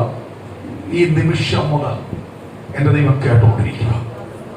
എന്നെ ഏത് വാക്കിലാ കുത്തുന്നത്, എന്നെ ഏത് വാക്കിലാ അപമാനിക്കുന്നത്, എന്നെ ഏത് വാക്കിലാ പരിഹസിക്കുന്നത്, എനിക്ക് എന്റെ ഏത് വാക്കാ എനിക്ക് കഷ്ടത്തിലേക്ക് കൊണ്ടുപോകുന്നത്, ഏത് രോഗമാവട്ടെ, ക്ഷീണമാവട്ടെ, പ്രതികൂലമാവട്ടെ, ഏത് വിഷയത്തിലും ഞാൻ തളർന്നു പോകുന്നത്, അതിനകത്തോന്ന് ഈ നിമിഷം മുതൽ എന്റെ ദൈവം എന്നെ പുറത്തു കൊണ്ടുവരാൻ പോവാ. രോഗമായിക്കോട്ടെ, കടഭാരമാവട്ടെ, നിങ്ങൾ ഓടിക്കഴിയുമ്പോൾ നിങ്ങൾ എന്ത് ചെയ്യണം? പോച്ചാൻ ഒറ്റയ്ക്ക് അങ്ങോട്ട് റൂമിലോട്ട് ഇരിക്കണം, പായ അങ്ങോട്ട് നിരത്തണം, താങ്ങും മുഴങ്കാലും മടക്കണം. മുഴങ്കാലം മടക്കണം. മുഴങ്കാലം മടക്കുന്ന പ്രാർത്ഥനയ്ക്ക് ഇച്ചിരി വയലയാണ്. കാര്യം എന്തുവാ? നമ്മളെല്ലാ സുഖവും മാറ്റിവെച്ചിട്ടായിരിക്കുന്നത്. അങ്ങോട്ട് കണ്ണുനീരെടുക്കണം, കർത്താവേ ഒരു മറുപടി തരണം. മുഴങ്കാലം മടക്കി ഇച്ചിരി കഴിയുമ്പോൾ മുട്ടിനെല്ലാം വേദന ഉണ്ടെങ്കിൽ ചാടി എഴുന്നേറ്റ് അങ്ങോട്ട് പ്രാർത്ഥിക്കണം. സ്തോത്രം. എഴുന്നേറ്റിരുന്ന് പ്രാർത്ഥിക്കണം. കസാരക്കകത്തൊന്നും ഇരിക്കാൻ നിൽക്കല്ലേ, എഴുന്നേറ്റിരുന്ന് അങ്ങോട്ടും ഇങ്ങോട്ടും നടന്ന് പ്രാർത്ഥിക്കണം. സ്തോത്രം. അപ്പോഴങ്ങോട്ട് ചൂട്, ഇലക്ട്രിക് ശക്തി, എനർജി അങ്ങോട്ട് പ്രാപിക്കാൻ പറ്റും. അപ്പോഴും തന്നെ അറിയാം നമ്മുടെ പ്രാർത്ഥന ആര് കേൾക്കുന്നുണ്ട്. എന്നെ നിർമ്മിച്ചാലും പരിമിച്ചാൽ ഞാൻ ചെയ്യുന്ന പരിപാടി ഇതെല്ലാം പൊട്ടിക്കരയും. ഞാൻ സുന്ദരയുടെ വേണ്ടി പൊട്ടിക്കരയത്തില്ല. കാരണം ഞാൻ കുറച്ച് കഴിയുമ്പോൾ എന്നെ കളിയാക്കും. മനുഷ്യന്റെ ഫ്രണ്ടിൽ പൊട്ടിക്കരഞ്ഞാൽ മനുഷ്യന് നീ നേരത്തെ വന്നിരുന്ന പട്ടി മോങ്ങുന്ന പോലെ മോങ്ങിയതാണല്ലോ പറയും, ഇല്ലേ? നമ്മൾ ചിലപ്പോ ആത്മാർത്ഥയോടായിരിക്കും കരയുന്നത്. മനുഷ്യന്റെ വേണ്ടി കരയല്ലേ? ആരോട് കരഞ്ഞോണം? ദൈവത്തോട് കരഞ്ഞോണം. അതിന്റെ നേരത്തെ കിങ്ങിനെ പറ്റി സാക്ഷ്യം പറഞ്ഞതായി പോകും. നമ്മൾ ഫസ്റ്റ് പറയേണ്ടത് ദൈവത്തോടാണ്. നമ്മളെ ഏത് വിഷയം പറയേണ്ടത് ദൈവത്തോട്. നിസ്സാരമെന്ന് നമുക്ക് തോന്നുന്ന വിഷയം പോലും ആരോടാ പറയണ്ടേ? ദൈവത്തോട്. ഞാൻ ഒരു കാര്യം പറയട്ടെ. ഞാൻ പോകുന്ന വണ്ടിക്കകത്തൊരു വർക്ക്ഷോപ്പിൽ കയറ്റണമെങ്കിൽ ഞാൻ പ്രാർത്ഥിക്കുന്ന ഫസ്റ്റ് ദൈവത്തോട്. കർത്താവ് അവിടെ കൊടുക്കേണ്ട ആരാ? ദൈവമാ, എനിക്കല്ല. അവിടെ വലിയ പണിയായാലും ചെറിയ പണിയായാലും തീർക്കേണ്ടത് ആരാ? കർത്താവായി. എന്റെ ഒന്നുമില്ല. സ്തോത്രം. ഞാൻ ചെരുപ്പ് മേടിക്കാൻ കയറുമ്പോ ഞാൻ പ്രാർത്ഥിക്കും. കാര്യം അവിടെ ചെയ്യേണ്ട ആരാ? ദൈവമാ. എനിക്കായിട്ടൊന്നുമില്ല. എന്റെ ദൈവം തന്നാലേ ഉള്ളൂ. നമ്മുടെ ഏത് വിഷയമാവട്ടെ നമ്മൾ ആർക്ക് കൊടുക്കണം? ദൈവത്തിന്റെ സന്നിധിയിൽ ഏൽപ്പിക്കണം, പ്രാർത്ഥിക്കണം. ആദ്യം ഞാൻ പറയാം, പായിട്ടൊന്ന് പ്രാർത്ഥിച്ചിട്ട് പറയണം, കർത്താവേ ഈ നിമിഷം മുതൽ എന്റെ ഈ രോഗം കർത്താവ് വഹിച്ചിരിക്കുന്നതിനായി സ്തോത്രം. കർത്താവിന്റെ വചനം പറയുന്നു, ഭാരം ചുമക്കുന്നവനെ നീ എന്റെ അടുക്കിലേക്ക് വരുവിൻ, നിന്റെ ഭാരം ഞാൻ ചുമക്കാമെന്ന് പറഞ്ഞ വചനത്തെ റിലീസ് ചെയ്ത് ഞാൻ പ്രാർത്ഥിക്കുക. അതിനെ ഏറ്റെടുത്ത് ഞാൻ പ്രാർത്ഥിക്കുക. അതിനെ പൂർണ്ണ ഹൃദയത്തോടെ ഏറ്റെടുത്ത് പ്രാർത്ഥിക്കുക. ദൈവമേ കർത്താവേ, എന്റെ രോഗത്തെ അങ്ങൊന്ന് വഹിക്കട്ടെ, എന്റെ രോഗത്തെ അങ്ങൊന്ന് വഹിക്കട്ടെ. ഈ കൂടെ എന്നെ അങ്ങ് അലട്ടിക്കൊണ്ടിരിക്കുന്ന രോഗത്തിന്റെ ബന്ധനം എന്റെ ശരീരത്തിനകത്തൊന്ന് അഴിച്ചു മാറ്റണമേ. കൂടെ എന്നെ മാനസികമായി തകർക്കുന്ന ഈ വിഷയത്തിനകത്ത് എന്റെ അങ്ങൊന്ന് ഏറ്റെടുത്ത് എന്നെ ഒന്ന് റിലീസ് ചെയ്യണമേ.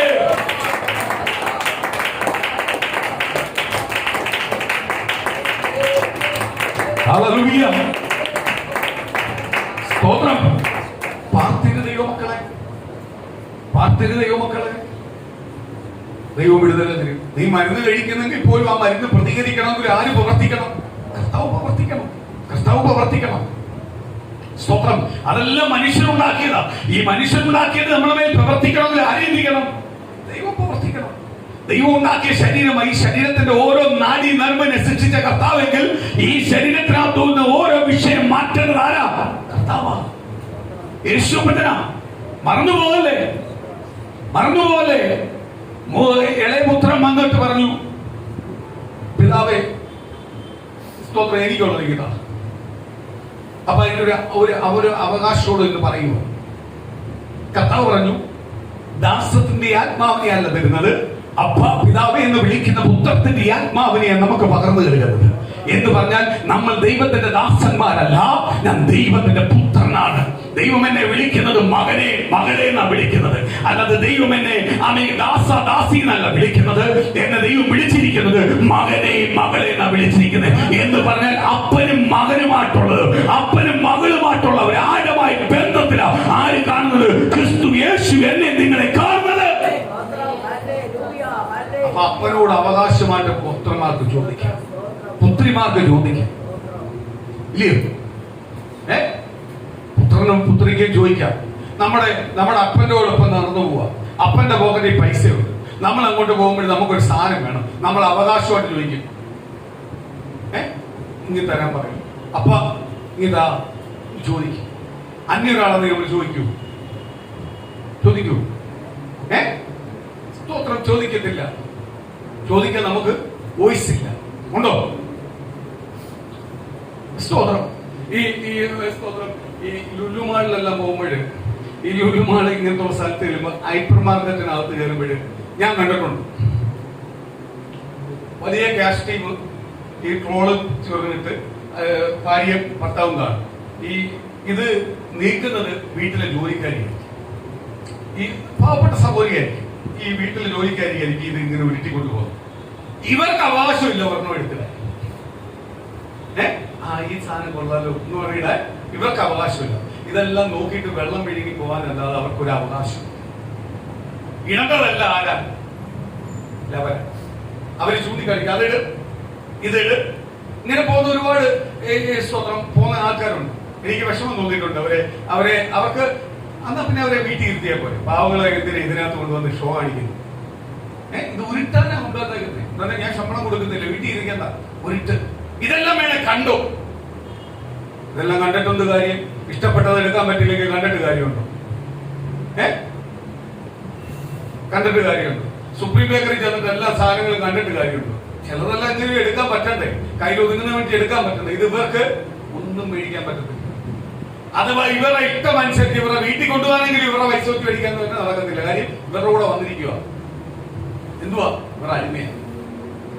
പക്ഷെ ഇവരുടെ മക്കളോ അല്ലെങ്കിൽ കൊച്ചുമക്കളോ ആണെങ്കിൽ അവര് പറയുന്നത് ആര് ചെയ്യും? അവര് ചോദിക്കും. അവർക്ക് ചോദിക്കുന്നതിന് മടിയില്ല. ഉണ്ടോ? അപ്പനോട് മക്കൾക്ക് ചോദിക്കാൻ മടിയുണ്ടോ? കൊച്ചുമക്കൾക്ക് ചോദിക്കാൻ മടിയുണ്ടോ? ഒരു മടിയില്ല. അത് അവരുമായിട്ടുള്ള ബന്ധം അതാണ്. പക്ഷെ ജോലിക്കാരിക്ക് ചോദിക്കാൻ മടിയുണ്ട്, ഇല്ലയോ? ചില കാര്യങ്ങൾക്കകത്ത് ഒരു ലിമിറ്റ് ഉണ്ട്. ജോലിക്കാരിക്കും ജോലി. നമ്മളെ കർത്താവ് വിളിച്ചത് ആരാട്ടാ വിളിച്ചേക്കുന്നത്? മകനും മകളുമായിട്ട് വിളിച്ചേക്കുന്നത്. ചില അമ്മായിപ്പന്മാരും ചില അമ്മായിമാരും വന്നിട്ട് മരുമോനെ എല്ലാം കണ്ടിട്ട് മോനെ എന്നെല്ലാം വിളിക്കും. ചുമ്മാതെ ദൈവമക്കളെ, ഞാൻ ഒരു കാര്യം പറയാം, അത് സ്നേഹം കൊണ്ടൊന്നും വിളിക്കൊന്നുമല്ല കേട്ടോ. ചിലവരുടെ വിളി കേട്ട് കഴിഞ്ഞാൽ ആ മോന്റെ സ്വന്തം അപ്പനും അമ്മയും തള്ള സഹിക്കത്തില്ല. അത് കേട്ട് ഇത്രയും അമ്മായിമ്മ മോനെ മോളെ എന്ന് വിളിക്കുന്നു. സൂപ്പിക്കാനാ. അതുപോലെ അമ്മായിമ്മ ഒരു മോളെ എന്നെല്ലാം വിളിക്കും, മരുമോളെ. ചുമ്മാതാ. ബൈബിൾ പറയുന്നുണ്ട് അവരെന്നും ശത്രുതയാണ്, അകത്ത് കിടപ്പുണ്ട്, എപ്പോഴും ഒരു അകൽച്ച കിടപ്പുണ്ട്. ബൈബിൾ പറയുന്നതാ. അമ്മായിമ്മ മരുമക്കൾ എപ്പോഴും ഒരു അകൽച്ചയുണ്ട്. അതിനെ ഒരിക്കലും എന്ത് ചെയ്യാൻ പറ്റത്തില്ല. ഏച്ചു വെച്ചത് മുഴച്ചിരിക്കും. എന്റെ അമ്മായിമ്മ മോനെ ഒന്നും വിളിച്ചിട്ടില്ല, അതുകൊണ്ട് എനിക്ക് നല്ലതാ. അവിടെ എന്നെ പേരും വിളിച്ച് അവര് പേരെ വിളിക്കാറുള്ളൂ. അവരെന്നെ എന്ത് വിളിച്ചാലും എനിക്ക് കുഴപ്പമില്ല. കാര്യം എന്തുവാ, അവരുടെ സൂപ്പിൽ ഞാനും വീഴത്തില്ല, എന്റെ സൂപ്പിൽ അവരും വീഴത്തില്ല. അത് കെട്ടിയപ്പോ മുതലുള്ള ചില മരുമക്കളെല്ലാം ചില അമ്മായിമ്മ മോനെ എല്ലാം വിളിക്കും. എനിക്കെപ്പോഴേ അകത്തുനിന്ന് ചിരി വരും. ചുമ്മാ നമ്മളവർക്ക് ആത്മാർത്ഥരാണ്. അവരെന്തെങ്കിലും ഒന്ന് കാണിക്കട്ടെ, അവൻ എന്തെങ്കിലും ഒരു ഭാഗത്തൊന്ന് കാണിക്കട്ടെ. ഈ മോനെ വിളിക്കുന്നതൊക്കെ നീ കട്ടി. പക്ഷെ സ്വന്തം മോനാണെങ്കിൽ അങ്ങനെ പെട്ടെന്ന് കട്ടിയെത്തില്ല. കുറേയോട് കണ്ടിട്ടേ കട്ടിയെത്തും. മരുമക്കളാണെങ്കിൽ പെട്ടെന്ന് കട്ടി. സ്തോത്രം. പക്ഷെ യേശുപ്പത്തെ മോളെ വിളിക്കുന്നത് ആത്മാർത്ഥമായിട്ടാണ്. മരുമോന്റെ എല്ലാം പേരെ വിളിക്കുക, മോനെ ഒന്നും വിളിക്കല്ല. മോനെ പേര് വിളിക്കണം. കൂടുതൽ ഈ മോനെ വിളിയെല്ലാം സൂപ്പിക്കാനുള്ളതാണ്, അല്ലയോ? സൂപ്പിക്കാറുള്ളത്. ഞാൻ താമസിക്കുന്ന എന്റെ ഓപ്പോസിറ്റ് ഒരു അച്ഛനോ അമ്മാമയും അവരിതുവരെ മരുമക്കളെല്ലാം കൊച്ചു പിള്ളേരാ.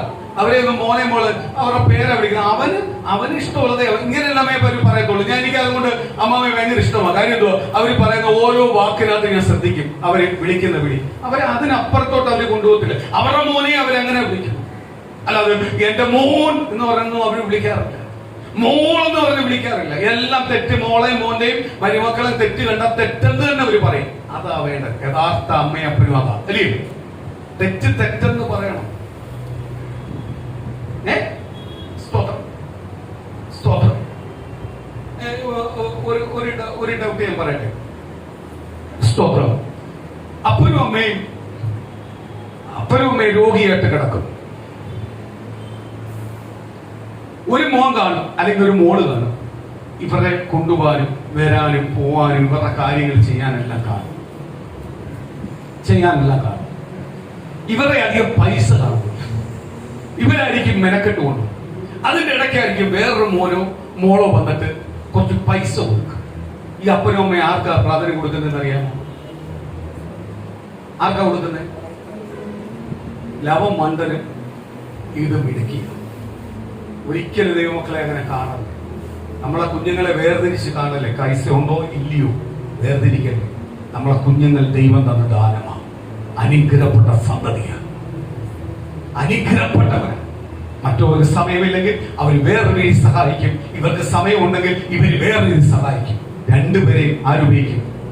അഥവാ ഇവർ സഹായിച്ചില്ലെങ്കിൽ വേണ്ട, ഇവർക്ക് പകരം വേറൊരാളെ ദൈവം കൊണ്ടുവരും. ഒരിക്കലും ഇവരെ നമ്മൾ പ്രാവൻ വേറൊരാളെ കൊണ്ടുവരണമെങ്കിൽ എന്ത് ചെയ്യണം? ഇവരെ പ്രാവാതെ വിശ്വസിയോട് ദൈവസന്നിധി നിൽക്കുന്നുവെങ്കിൽ ദൈവം നിശ്ചയമായി നമുക്ക് വേറൊരാളെ ഒരുക്കി തരും. കർത്താവ് നമ്മളെ കൂടെ ഉണ്ടെങ്കിൽ നമുക്ക് എല്ലായിടത്തും എന്തുണ്ടാവും? നമുക്ക് ഒന്നിനോടും എന്ത് ചെയ്യത്തില്ല. ഞാൻ ഒരു കാര്യം ഞാൻ വിളിച്ചു പറയുന്നത് മക്കളെ, കർത്താവ് യേശു പറ്റും നമ്മളെ കൂടെ ഉണ്ടെങ്കിൽ നമുക്ക് ആർത്തി അത്യാഗ്രഹമൊന്നും ഉണ്ടാവും. നമ്മൾ ഒറ്റയ്ക്കാവുന്നൊരു ചിന്തയുണ്ടാവും, ഒറ്റയ്ക്കാവുന്നൊരു ചിന്തയുണ്ടാവും. നമുക്ക് എപ്പോഴും ഒന്നുണ്ടാവും, ധൈര്യം ഉണ്ടാവും. ഏത് കാര്യത്തിനകത്തും ഭയങ്കര ധൈര്യമായിരിക്കും, ഭയങ്കര കോൺഫിഡൻസ് ആയിരിക്കും. നമ്മളെ ഒരു പിശാചിനും പേടിപ്പിക്കാൻ പറ്റത്തില്ല, തകർക്കാൻ പറ്റത്തില്ല. കാര്യം എന്തുവാ? യേശു നമ്മളെ കൂടെ. ആ പാടിയ വരിക്കകത്ത് എന്ത് പറയുന്നത്? യേശുവിനോട് ചാരി നിൽപ്പാൻ. യേശുവിനോട് മാറിയിരിക്കാനല്ല പറയുന്നത്, ചാരി നിൽക്കണമെങ്കിൽ എന്ത് ചെയ്യണം? അത്രയും അവകാശം വേണം. എനിക്കിപ്പം സ്വന്തം 15 അടുത്ത് പോയിട്ട് തോളെ കൈയിടണമെങ്കിൽ അല്ലെങ്കിൽ ചാരി നിൽക്കണമെങ്കിൽ അത്ര അവകാശം വേണം. എനിക്ക് പരിചയമില്ലാത്ത ഒരാളെ, അല്ലെങ്കിൽ എനിക്ക് സ്നേഹമില്ല, അധികം സ്നേഹപരിചയമില്ലാത്തൊരു വ്യക്തി എനിക്ക് അങ്ങനെ ചെയ്യാൻ പറ്റൂ? തോളെ കൈയിടാൻ എനിക്ക് അവകാശമുണ്ട്, ചാരി നിൽക്കാൻ അവകാശമുണ്ട്, ഇല്ലയോ? കർത്താവിനോട് ചാരി നിൽപ്പ് ഡീപ്പായിട്ട് ആരെ സ്നേഹിക്കുന്നത്? കർത്താവ് യേശു പറ്റൻ ആരെ സ്നേഹിക്കുന്നത്? നമ്മളെ ഓരോ ദൈവമക്കളെ സ്നേഹിക്കും. ഇളയവൻ ചെന്ന് പറഞ്ഞു, അവനുണ്ടാക്കിയതൊന്നുമല്ല അവൻ ചെന്ന് ചോദിച്ചത്. അവൻ ചെന്ന് അപ്പനോട് പറഞ്ഞു, എനിക്കുള്ളത് ഇങ്ങനെ തന്നെ. ഇന്ന് പകല് ദൈവമക്കളെ, ക്രിസ്തു യേശു പറ്റനോട് ദൈവം നമ്മളെ അറിഞ്ഞ നാൾ മുതൽ, നമ്മളെ ദൈവം വിളിച്ചു വേർതിരിച്ച നാൾ മുതൽ ഈ നിമിഷം വരെ നമ്മൾ അങ്ങനെ കർത്താവിനോട് ചോദിക്കുന്നത്, നമുക്ക് അർഹതപ്പെട്ടതാണോ നമ്മൾ ദൈവത്തോട് ചോദിക്കുന്നത്? നമ്മൾക്ക് അർഹതയ്ക്ക് അപ്പുറമായുള്ളതാണ് നമ്മൾ ദൈവത്തോട് ചോദിച്ചുകൊണ്ടിരിക്കുന്നത്. കർത്താവ് ഓരോന്നായി നമുക്ക് തന്നോണ്ടിരിക്കുന്നില്ലയോ? എടാ, അത് ഇന്നലെ നിനക്കത് തന്നിട്ട് നീ അതിന് നന്ദി പറഞ്ഞില്ലല്ലോ എന്നല്ല കർത്താവ് പറയുന്നുണ്ടോ? നന്ദി പറയാത്തോണ്ട് നീ എനിക്ക് കുറെ കിടന്ന് അനുഭവിക്കുന്നു പറയുന്നുണ്ടോ? പക്ഷെ നമ്മൾ കണ്ണുനീരോട് പ്രാർത്ഥിക്കുന്ന എല്ലാ വിഷയത്തിനകത്തും ആർപ്പോട് കൊയ്യുന്ന രീതിയിലേക്ക് ദൈവം സമാധാനവും സന്തോഷവും നന്മയും തന്ന് ദൈവം നമ്മളെ പോറ്റുന്നു. അത് പോറ്റുവാനുള്ള യോഗ്യതയോ അർഹതയോ നമുക്കുണ്ടോ? ഒന്നുമില്ല. എന്നിട്ട് പോലും കർത്താവ് നമ്മളെ സ്നേഹിക്കുന്നു. കാര്യം എന്തുവാ? മക്കൾ എന്നുള്ള അവകാശമാണ് ആര് തന്നിരിക്കുന്നത്? കർത്താവ് നമുക്ക് തന്നിരിക്കുന്നത്. കർത്താവ് യേശുവിനെ സ്വന്തം രക്ഷകനായി സ്വീകരിച്ച് നമ്മൾ ഏറ്റെടുത്ത ദൈവസന്നിധിയിൽ വന്നപ്പോ മുതൽ കർത്താവ് നമ്മളെ തെരഞ്ഞെടുത്തിരിക്കുക. കർത്താവ് പറയുക, അവൻ എന്റെ മക്കളാ, അവൻ എന്നോട് എന്ത് ചോദിക്കാം, ഞാൻ അവൻ എന്ത് കൊടുക്കാൻ തയ്യാറാ. കാര്യം എന്തുവാ? അവൻ എന്റെ മക്കളാ. അവൻ എത്ര കൊടുത്താലും തീരത്തില്ല. അങ്ങനെ കർത്താവ് നമുക്ക് തരുന്നത്. കർത്താവിന് നമുക്ക് എത്ര തന്നാലും കർത്താവിന് തീരത്തില്ല. പിന്നെ തരാൻ ആഗ്രഹിക്കുന്ന കാര്യം എന്തുവാ? നമ്മൾ മക്കളാണ്, നമുക്ക് അവകാശമുണ്ട്. അതുകൊണ്ട് കർത്താവ് എത്ര, ഞാനൊരു കാര്യം ചോദിച്ചോട്ടെ, സ്തോത്രം, നമ്മുടെ മകളെ കെട്ടിച്ചു വിട്ടു. നമുക്ക് ഒരു മകളേ ഉള്ളൂ, അല്ലെങ്കിൽ 2 മക്കളേ ഉള്ളൂ, കെട്ടിച്ചു വിട്ടു എന്ന് പറഞ്ഞ് അപ്പനും അമ്മയ്ക്കും വരുമാനം വന്നു കഴിഞ്ഞാൽ ആർക്കാ കൊടുക്കുന്നത്? ആർക്ക് കൊടുക്കും? മക്കൾക്കല്ലേ കൊടുക്കുന്നത്? എവിടുന്ന് വരുമാനം കിട്ടിയാലും അവരുടെ കാര്യത്തിൽ വെച്ചിട്ട് ബാക്കി കൊണ്ടുവന്ന് ആർക്കാ കൊടുക്കുന്നത്? വിവേചിച്ചു കൊടുക്കും. അതാണ് യഥാർത്ഥ അപ്പനും അമ്മയും. കാര്യം എന്തുവാ?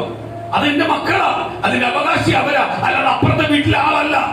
അതേപോലെ പിതാവായ ദൈവം നമ്മുടെ കർത്താവായ ദൈവം നമ്മുടെ പിതാവായിട്ടിരിക്കുമ്പോ, നമ്മുടെ അപ്പനായിട്ടിരിക്കുമ്പോ, അപ്പന് നമുക്ക് എത്ര തന്നാലും തീരത്തില്ല. നമുക്ക് കിട്ടുന്ന മൊത്തം നമുക്ക് തരാൻ ആഗ്രഹിക്കുന്നു. കർത്താവിന് കിട്ടുന്ന മൊത്തം കർത്താവ് ആർക്ക് തരാൻ ആഗ്രഹിക്കുന്നത്? നമ്മൾക്ക് തരാൻ ആഗ്രഹിക്കുന്നത്. കാര്യം ഭൂമിക്കുമേൽ സ്വർഗത്തിന്മേൽ സകല അവകാശമുള്ള പിതാവായ ദൈവം പുത്രന് കൊടുത്തപ്പോ, സകല അധികാരം കൊടുത്ത പുത്രനായ യേശുവിനെ സകലതും ആർക്ക് കൊടുക്കാൻ തയ്യാറാ? നമുക്ക് തരാൻ തയ്യാറാ. ദൈവത്തിന് വേണ്ടി ഇറങ്ങിത്തിരിക്കുന്നവർക്ക് തരാൻ തയ്യാറാ. അതുകൊണ്ട് സ്വന്തം ശരീരം പച്ചയായ മനുഷ്യൻ പച്ചയായി ആണിപ്പഴുതിൽ തറയ്ക്കുമ്പോഴും മുൾക്കിരീടം ചുമക്കുമ്പോഴും ഒന്നും പറഞ്ഞില്ല. കാര്യം ഉണ്ടോ? ഇതെല്ലാം ആർക്ക് തരാനാ? ദൈവത്തെ സ്വന്തം രക്ഷമായി സ്വീകരിക്കുന്ന ദൈവജനത്തിന് തരാനാ. നമ്മളൊരപ്പനോ ഒരമ്മയ്ക്ക് പോലും തരാൻ ബുദ്ധിമുട്ടാ, ഇല്ലയോ? സ്വന്തം ശരീരം തരുമോ? ജീവൻ തരുമോ? പക്ഷെ ജീവൻ വരെ ആര് തന്നു? യേശു തന്നു. സ്തോത്രം. അതുകൊണ്ട് ആ മുടിയനാപത്രം ധൈര്യമായിട്ട് എന്ന് ചോദിച്ച് എനിക്കുള്ളത് ഇങ്ങനെ. അപ്പൊ മറുത്തൊന്നും പറഞ്ഞില്ല, അവനുള്ളത് കൊടുത്തു. കാര്യം അവൻ അപ്പന് കീഴ്പ്പെടാൻ പറ്റുന്നില്ല. അവൻ അത്യാഗ്രഹം അവന്റെ ഉള്ളിൽ വന്നു.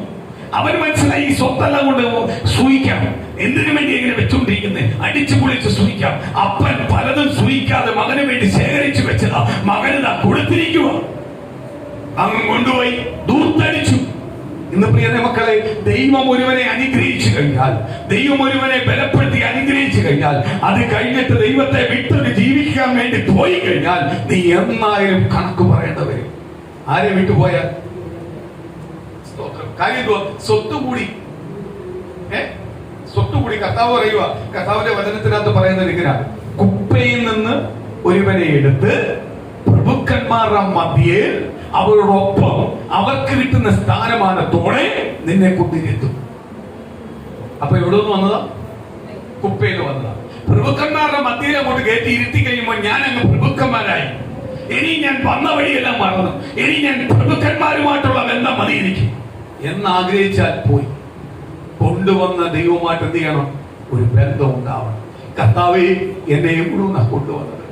ഞാൻ പട്ടിണിയിലായിരുന്നു, മുഴുപട്ടിണിയായിരുന്നു. എന്റെ ദൈവത്തിന്റെ സന്നിധി ഞാൻ വന്നതുകൊണ്ടാ എന്ത് ചെയ്തേ? അനുഗ്രഹം പ്രാപിച്ചു. സ്തോത്രം. ഇന്നലെ ഒരു ദേവാസനോട്ട് ഞാൻ കുറച്ചു നേരം സംസാരിച്ചപ്പോൾ ആ കർത്താവിന്റെ ദാസന്റെ പിതാവ് ശുശ്രൂഷിക്കുമ്പോൾ പറയുന്ന ഒരു കാര്യം, ഒരു ഉപമ എന്നോട് പറഞ്ഞു. സ്തോത്രം. എനിക്ക് ഭയങ്കര സന്തോഷം തോന്നി. സ്തോത്രം. ആശീർവദിച്ച് ശുശ്രൂഷിക്കുമ്പോൾ പറയുന്ന ആശീർവദിച്ച മകനുമായിട്ട് എന്തെങ്കിലും സംസാരിച്ചുകൊണ്ടിരുന്നപ്പോൾ പിതാവ് ശുശ്രൂഷ ചെയ്ത ഒരു ഉപമ പറഞ്ഞു. കാര്യം ഒരാളിൽ നിന്ന് ഭയങ്കര കച്ചവടം ചെയ്തുകൊണ്ടിരിക്കുക. ഈ ഉപമ ഇന്നത്തെ സഭയ്ക്ക് അത്യാവശ്യമുള്ള ഉപമയാണ്. കച്ചവടം ചെയ്തേക്കോ. എന്തുവാ? നിങ്ങൾ വാ, ഏത് മന്ത്രിരോഗത്തിനും എന്റെ മരുന്നുണ്ട്. മന്ത്രിരോഗം കൂടിക്കൊണ്ടിരിക്കുന്ന സമയമാണ്. അപ്പൊ ഒരാൾ അവിടെ നിന്നുകൊണ്ട് പറയുക, ഏത് മന്ത്രിരോഗമാവട്ടെ, അതിനെ സുഖപ്പെടുത്തുന്ന മരുന്ന് എന്റെ കയ്യിലുണ്ട്, നിങ്ങൾ വാ, നിങ്ങൾക്ക് തരാം, ഇതിന് ഇത്രയും രൂപയാണ്. അപ്പോഴ് ഒരുപാട് ആൾ വന്നു. ഒരുപാട് പേർ അങ്ങോട്ടും ഇങ്ങോട്ടും എല്ലാം പറഞ്ഞു, യോ മന്ത്രിരോഗത്തിനോട് സുഖമാക്കുന്ന മരുന്ന് കൊണ്ടോടുണ്ട്, ഓടിച്ചാൽ നമുക്ക് ഇത്രയും രൂപയുള്ളൂ, മേടിക്കാം. എല്ലാവരും മേടിച്ചുകൊണ്ടിരിക്കുക. ഈ മേടിച്ചുകൊണ്ടിങ്ങനെ വിറ്റുകൊണ്ടിരിക്കുക, ആള് വന്നുകൊണ്ടിരിക്കുക, വിറ്റും മേടിച്ചുകൊണ്ടിരിക്കുക. അങ്ങനെ ഇരിക്കുന്ന സമയത്ത് പുള്ളിക്കാരന്റെ കാലൊന്ന് ചൊറിയേണ്ട വന്ന്. അപ്പൊ പുള്ളിക്കാരൻ മുണ്ട് അങ്ങോട്ട് പൊക്കി വെച്ച് ചൊറിഞ്ഞപ്പോ എന്തുവാ? പുള്ളിയുടെ കാല് ഇത്രയും വന്ന. സ്തോത്രം. അത് വിവാസം പറയുന്ന ഉപമയാ. ഇന്ന് അതേപോലെ കാമി വലിയ പാപം വെച്ചോണ്ട് പാപത്തിനെതിരെ പ്രസംഗിച്ചുകൊണ്ടിരിക്കുക. അവരെ ആർക്ക് വേണം? ആർക്ക് വേണ്ട? കർത്താവ് വേണോ? അവരെ കർത്താവ് വേണം. നീ സ്വയം മാറ്, നീ മാറിയിട്ട് പ്രസംഗിക്ക്. നീ പറയാ യേശു ക്രിസ്തു തരുമെന്നല്ല, നിന്റെ ജീവിതം മൊത്തം ലോകത്തെ ആശ്രയിച്ച. എന്നിട്ട് യേശുവിനെ പിടിച്ച കാര്യമുണ്ടോ? സ്തോത്രം. ആ ദൈവവാസന അതിനനുസരിച്ച് ഒരു പാട്ടും പാടുന്നുണ്ട്. ആ പാട്ട് എനിക്ക് പാടാൻ അറിയത്തില്ല, അതുകൊണ്ട് ഞാൻ പാടുന്നില്ല. സ്തോത്രം. എങ്കിലും ആ ദൈവദാസൻ പറഞ്ഞപ്പോ ആ ഉപമ ഞാൻ ഇരുന്ന് കുറെ നേരം ശ്രദ്ധിച്ചു. ഇത് കഴിഞ്ഞിട്ട് ഞാൻ വീട്ടിൽ പോയിരുന്നു ശ്രദ്ധിച്ച്, കറക്റ്റ് ആണല്ലോ ദൈവദാസൻ പറഞ്ഞ ഉപമ. എന്തുവാ? കുറച്ച് കഴിഞ്ഞപ്പോ അയാൾക്ക് കാലം കണ്ടതുകൊണ്ട് കൊതുവഴിച്ചപ്പോ ഒന്ന് ചൊറിയേണ്ട വന്ന് പൊക്കിയപ്പോ എന്തുവാ? വലിയ മന്ത് വെച്ചോണ്ട് അയാൾ മന്ദരോഗിക്ക് സൗഖ്യമാക്കിക്കൊണ്ടിരിക്കുക. ഇന്ന് അതേപോലെ പുതിയ നിയമസഭ പോയിക്കൊണ്ടിരിക്കുന്നു. ഭയങ്കര പ്രസംഗമല്ല, പക്ഷെ ആരുമായിട്ട് ബന്ധമില്ല. ചെയ്യുന്നത് മൊത്തം ലോകത്തെ ആശ്രയിച്ച, ദൈവത്തെ ആശ്രയിച്ചല്ല. അവരെ ആർക്ക് വേണ്ട? ദൈവത്തിന് വേണ്ട. പുതിയനായ പുത്രൻ അവന്റെ അവകാശം അതെന്ന് ചോദിച്ചു.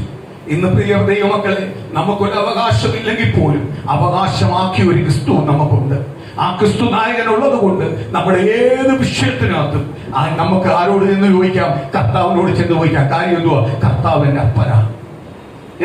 അപ്പൻ മോഹനോട് ചോദിക്കുന്നത് പോലെ, അല്ലെങ്കിൽ മക്കൾ അപ്പനോട് ചോദിക്കുന്നത് പോലെ, മക്കൾക്ക് അവകാശത്തോട് ആരോട് ചെന്ന് ചോദിക്കാം? ദൈവത്തോട് ചോദിക്കാം. അങ്ങനെ ചോദിക്കുന്നതുകൊണ്ടാണ് ദൈവം നമ്മളെ ഓരോ ദിവസവും ഒന്നിനും കുറവില്ലാതെ പോറ്റിക്കൊണ്ടിരിക്കുന്നത്. നമ്മളെ ഓരോ ദിവസവും ദൈവം നമുക്ക് എല്ലാത്തിനും കുറവില്ലാതെ പോറ്റിക്കൊണ്ടിരിക്കുന്നു, ഒന്നിനും കുറവില്ലാതെ പോറ്റിക്കൊണ്ടിരിക്കുന്നത്. അപ്പോഴേ പുത്രനോർത്ത് എന്തിനാ ഈ അടിമപ്പെട്ട് കിടക്കുന്നത്? എന്റെ കയ്യിലാക്കി കഴിഞ്ഞാൽ പ്രിയ മക്കളെ, സ്തോത്രം, ക്രിസ്തുവിനെ കീഴ്പ്പെട്ട് ജീവിക്കുക. പറഞ്ഞിരിക്കുന്നതാണ് നമ്മൾ ഏറ്റവും വലിയ സുരക്ഷത, ഏറ്റവും വലിയ അനുഗ്രഹം. ക്രിസ്തുവിന് മേലിലേക്ക് ക്രിസ്തുവിനെ വിട്ട് അല്ലെങ്കിൽ ക്രിസ്തുവിന് വലുതാവാൻ ചിന്തിച്ചു കഴിഞ്ഞാൽ നടക്കത്തില്ല. അതുപോലെ ക്രിസ്തുവിനെ വിട്ട് നീ എവിടെ പോയാലും നീ രക്ഷപ്പെടത്തില്ല. സ്തോത്രം. ഇന്ന് ഇന്ന് ഇന്ന് ഇന്ന് ചില പെന്തക്കോസ്തുകാരുണ്ട്. ഞാൻ ഓർക്കുക, ഓരോ ക്രിസ്ത്യൻ പേരിട്ടുണ്ട്. ഞങ്ങൾ GSSന്റെ ടീമാണ്. ഇങ്ങനെ പല പല പേരുകൾ. ഞാൻ ആ പേരുകളൊന്നും പറയുന്നില്ല. പേരുകൾ പറയുമ്പോൾ അവർക്ക് വേദനിക്കും. അതുകൊണ്ട് പേരുകൾ പറയുന്നില്ല. പല പല ടീമിന്റെ പേരിട്ടേക്കുക.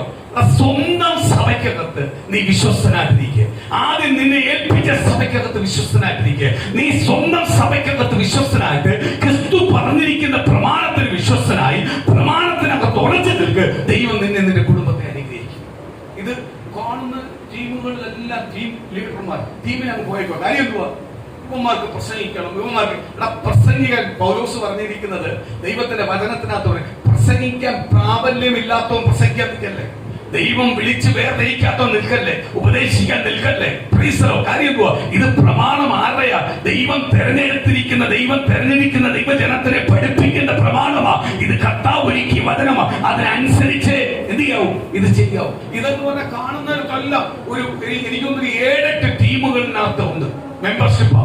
എന്തിനാണെന്നറിയാമോ? ചത്ത് കിടക്കുമ്പോഴ് ഇവന്മാര് വന്ന് പറയും, ഓ ഇന്ന ആളായിരുന്നു, ഞങ്ങളുടെ ഇന്ന ടീമിനകത്തുള്ളതായിരുന്നു. ഈ ഒരുത്തം പറഞ്ഞു കഴിയുമ്പോൾ അടുത്ത പേര് കൊണ്ട് പറഞ്ഞ ഓരോ പേരങ്ങോട്ട് ഇട്ടിട്ട് ഇങ്ങോട്ട് വന്നിരുന്ന് അങ്ങോട്ട് പറയും. ഇത് കേൾക്കാനും ഇതിന്റെ അർത്ഥം എന്തുവാ? പുകഴ്ച സ്വന്തമായിട്ട് ഉണ്ടാക്കാൻ നോക്കുക. ആദ്യം നിൽക്കുന്നിടത്ത് വിശ്വസ്തയോട്, അതിനപ്പുറമായി ക്രിസ്തുവിനോട് വിശ്വസ്തയോട് നിൽക്കുക. ദൈവം നിശ്ചയമായി അനുഗ്രഹിക്കും. സ്തോത്രം. നമുക്കെന്നെ അറിയാലോ, വർഷിപ്പിന് വേണ്ടി ഇവിടെ കുറച്ചുപേരെ കയറ്റിയപ്പോ പിന്നെ അങ്ങ് ഭരണമായി. ആദ്യത്തെ റൂട്ടൊന്നുമല്ല, ആദ്യത്തെ കാഴ്ചപ്പാടൊന്നുമല്ല, റൂട്ട് അങ്ങ് വേറെയായി. അതുകൊണ്ട് ഇറങ്ങിപ്പോടാന്ന് പറഞ്ഞു. അപ്പോഴേ അതിന്റെ അകത്തൊരുത്തൻ എന്തുവെന്നറിയാമോ? വന്നിട്ട് കുത്തിത്തിരിപ്പുണ്ടാക്കുക. അത് അവിടെ ചെന്നിട്ടൊന്ന് പറയും, എന്നിട്ട് ഇവിടെ വന്നൊന്ന് പറയും. എനിക്ക് ഇവനെ ഫസ്റ്റ് എനിക്കറിയായിരുന്നു, അതുകൊണ്ട് ഞാൻ ഇറങ്ങിപ്പോടാന്ന് പറഞ്ഞു. കാര്യം എന്തുവാ? ഇവരെ കൊണ്ട് മുന്നോട്ട് പോയി കഴിഞ്ഞാൽ ഈ പടക് അങ്ങ് എത്തത്തില്ല. പടക് എവിടെ പോത്തുള്ളൂ? മുങ്ങത്തേ ഉള്ളൂ. കാര്യം എന്തുവാ? ഇവന് അധികാരം. ഈ അധികാരം ഒരിക്കലും ആർക്കും ഇഷ്ടമല്ല. ദൈവം നിന്നെ ശുശ്രൂഷിക്കാൻ ഏൽപ്പിച്ചിട്ടുണ്ടെങ്കിൽ ശുശ്രൂഷയ്ക്ക് പുറത്തിറക്കും. നീ ശുശ്രൂഷിക്കുമ്പോൾ ക്രിസ്തു യേശുവിന്റെ നാമത്തിൽ ഞാനാവട്ടെ നീ ആവട്ടെ ശുശ്രൂഷിക്കുമ്പോൾ ഞാനും നീയുമെന്നുള്ള ചിന്ത വരല്ലേ ഇത് ദൈവമാ ചെയ്യിക്കുന്നത്. സ്വർഗ്ഗരാജ്യത്തിന്റെ വ്യാപ്തിക്ക് വേണ്ടി ദൈവം നിർത്തിയിരിക്കുക എന്നുള്ള ബോധ്യമായിരിക്കണം ഓരോ ശുശ്രൂഷകന്റെയും വേണ്ടത്. എങ്കിൽ മാത്രമേ ഇത് അനുഗ്രഹപ്പെടത്തുള്ളൂ. കാര്യം ഞാൻ എന്റെ പേരെടുക്കാൻ നിന്ന് കഴിഞ്ഞാൽ ഞാൻ പേരെടുക്കുന്ന ഒരു സമയമുണ്ട്. സമയം കഴിയുമ്പോൾ എന്നെ വിടും. ഞാൻ എന്റെ പേരല്ല എടുക്കേണ്ടത്. ആരുടെ പേരാ? ക്രിസ്തുവിന്റെ പേരാ. കഴിഞ്ഞ ഇത് പറയാനുള്ള ഒരു കാര്യം എന്ന് വെച്ചാൽ, കഴിഞ്ഞ ദിവസം എന്നോട് എന്ന് പറഞ്ഞ് സ്തോത്രം ഒരു ടീം, ഇവിടുത്തെ മെയിൻ ആയിട്ടൊരു ടീം എന്നെ വിളിച്ചിട്ട് പറഞ്ഞു, സ്തോത്രം ഈ ഞായറാഴ്ച ഉച്ച കഴിഞ്ഞ് ഒരു 3 മണി കഴിയുമ്പോൾ ഒരു 2 മണിക്കൂറത്തേക്ക് ഞങ്ങൾക്ക് ഈ ചർച്ച് ഹോൾ കൊണ്ട് വേണം, ഞങ്ങൾക്കൊരു മീറ്റിംഗ് നടത്താം. ഞാൻ പറഞ്ഞു എന്നെ കൊന്നാലും സഭാ ഹോൾ നിർത്തില്ല. കാര്യം എനിക്കും എന്റെ ദൈവമക്കൾക്ക് വരുന്ന ആരാധിക്കാനുള്ള സ്ഥലമാണ് സഭാ ഹോൾ. സഭാ ഹോൾ എന്ന് പറയുന്നത് എനിക്കും എന്റെ ദൈവമക്കൾക്കും എന്തിനുള്ളതാ? ആരാധിക്കാനുള്ള സ്ഥലമാണ്, ദൈവത്തെ സ്തുതിക്കാനുള്ള സ്ഥലമാണ്. ഞങ്ങൾക്ക് കണ്ണുനീരോടിരുന്നപ്പോൾ ദൈവം തന്ന ആലയമാണ്. ഈ ആലയത്തിനകത്ത് പ്രാർത്ഥനയ്ക്ക് ഭയത്തോടും വിറയലോടും വന്നിട്ടിരുന്ന് ദൈവത്തെ സ്തുതിക്കുവാനും ആരാധിക്കുവാനുള്ള സ്ഥലമാണ്.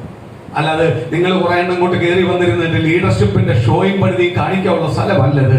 ഇത് ദൈവത്തെ ആരാധിക്കാനുള്ള സ്ഥലമാണ്. എന്ന് പറഞ്ഞാൽ സ്തോത്രം, സഭയ്ക്കകത്തൊരു സൺഡേ സ്കൂൾ ഉണ്ടെങ്കിൽ സൺഡേ സ്കൂളിന്റെ വാർഷികം പോലും ഇതിനകത്ത് വെച്ച് നടത്താൻ നമുക്ക് ആഗ്രഹമില്ല.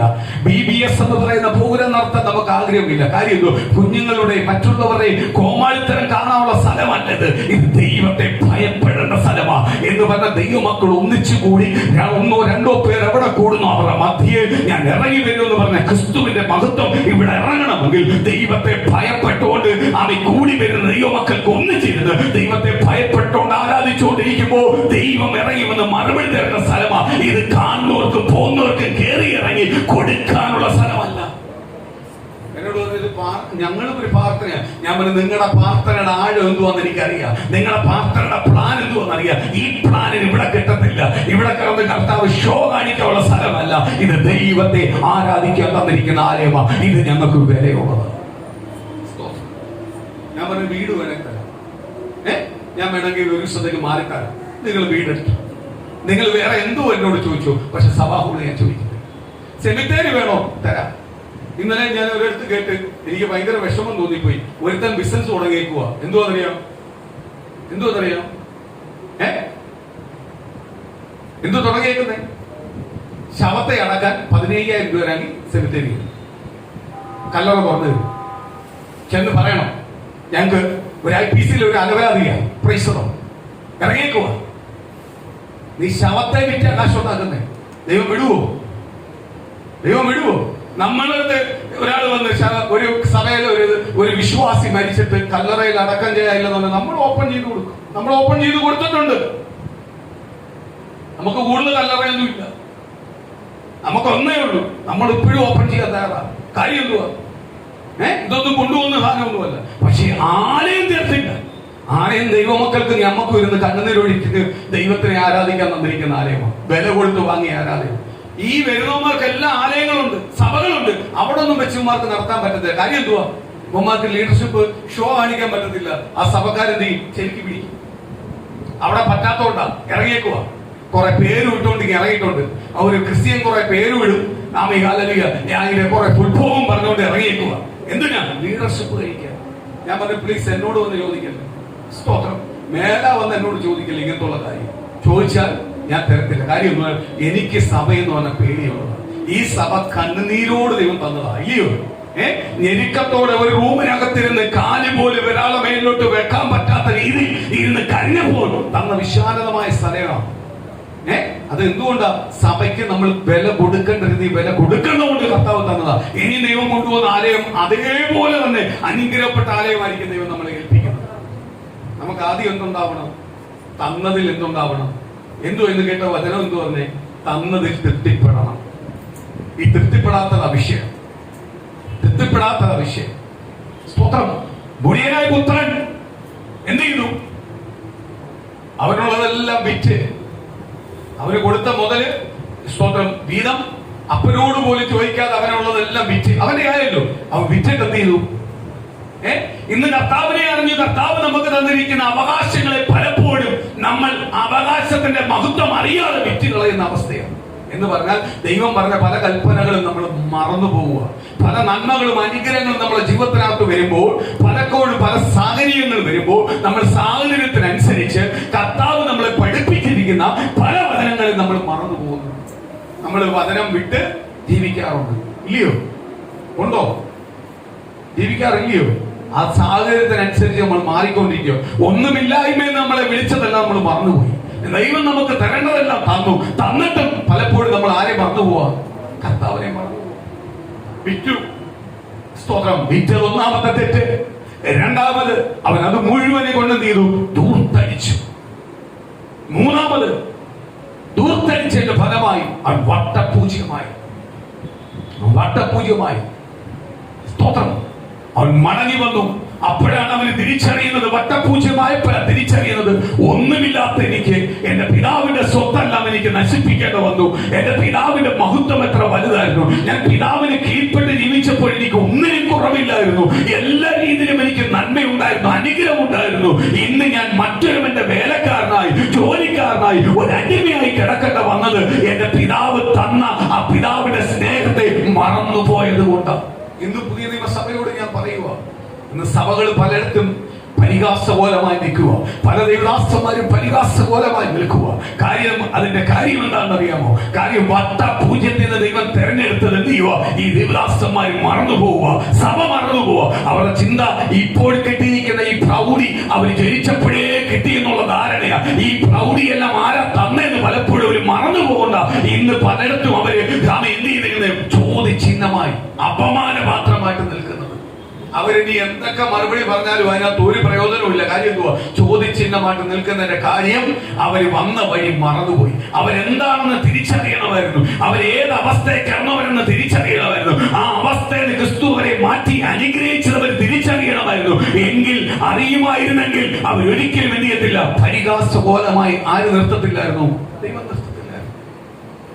നിന്നേണ്ട കാര്യം എന്തുവാ? അവര് വന്ന വഴി മറന്നു. ഇന്ന് പകല് ദൈവത്തിന്റെ ദൂത് ഞാൻ വിളിച്ച് പറയുക, ഒടിയനായ പുത്രൻ ഓർത്തു ഇതെല്ലാം വിറ്റ് ദൂത്തടിക്കുന്നതാണ് ഏറ്റവും വലിയ ഭാഗ്യമാണ്. ദൈവം തന്ന നന്മയെല്ലാം, ദൈവം തന്ന അനുഗ്രഹമെല്ലാം ദൂർത്തടിച്ച് ലോകപരമായുള്ള ബന്ധത്തിൽ കൂട്ടുകൂടി അതിനകത്ത് ജീവിക്കുന്ന നല്ലതെന്ന് ഓർത്തു. ഇന്ന് പ്രിയ ദൈവമക്കളെ, ഞാനൊരു കാര്യം വിളിച്ചു പറയാം. നിന്റെ കുടുംബത്തിനകത്ത്, നിന്റെ തലമുറയ്ക്കകത്ത് എന്തെങ്കിലും നന്മ വന്നിട്ടുണ്ടെങ്കിൽ നിന്റെ പിതാക്കന്മാര് കണ്ണുനീരൊഴുക്കി പ്രാർത്ഥിച്ചേണ്ട ഫലമാ ആമേ. അല്ലെങ്കിൽ പിതാക്കന്മാര് ദൈവത്തെ അറിയേണ്ട രീതിയിൽ അറിഞ്ഞതുകൊണ്ടാ നിനക്ക് നിന്റെ തലമുറയ്ക്ക് ഈ നന്മ തന്നെന്ന് നീ ഒരിക്കലും മറന്നുപോകല്ലേ. ദൈവം നിന്നെ തെരഞ്ഞെടുത്തത് കൊണ്ടാ നിനക്ക് നിന്റെ തലമുറയ്ക്ക് ഈ ഭാഗ്യം ലഭിച്ചതെന്ന് മറന്നുപോകല്ലേ. ക്രിസ്തു നിന്റെ അമ്മയുടെ ഉദരത്തിൽ ഉരുവായപ്പോൾ പേർ ചൊല്ലി നിന്നെ വിളിച്ചത് കൊണ്ടാ, തെരഞ്ഞെടുത്തത് കൊണ്ടാ ഈ ഭാഗ്യം നിനക്ക് നിന്റെ കുടുംബത്തിന് കിട്ടിയതെന്ന് മറന്നുപോകല്ലേ. അത് മറന്ന് നീ ജീവിക്കാൻ നിന്നാൽ, അത് മറന്ന് നീ ദൈവിക്കാൻ നിന്നാൽ നീ ദൈവത്തെ നിന്ദിക്കുന്നതെന്ന് തുല്യമായി പോൾ. ദൈവത്തിനെതിരെ നിന്നുള്ളതുപോലായി പോൾ. ദൈവത്തിനെതിരെ ദൈവത്തിനെ നിന്ദിച്ച് നിന്നാൽ നീ ഒരിക്കലും അനുഗ്രഹപ്പെടത്തില്ല. നീ ഇതിനെല്ലാം കണക്ക് പറയേണ്ട വരും.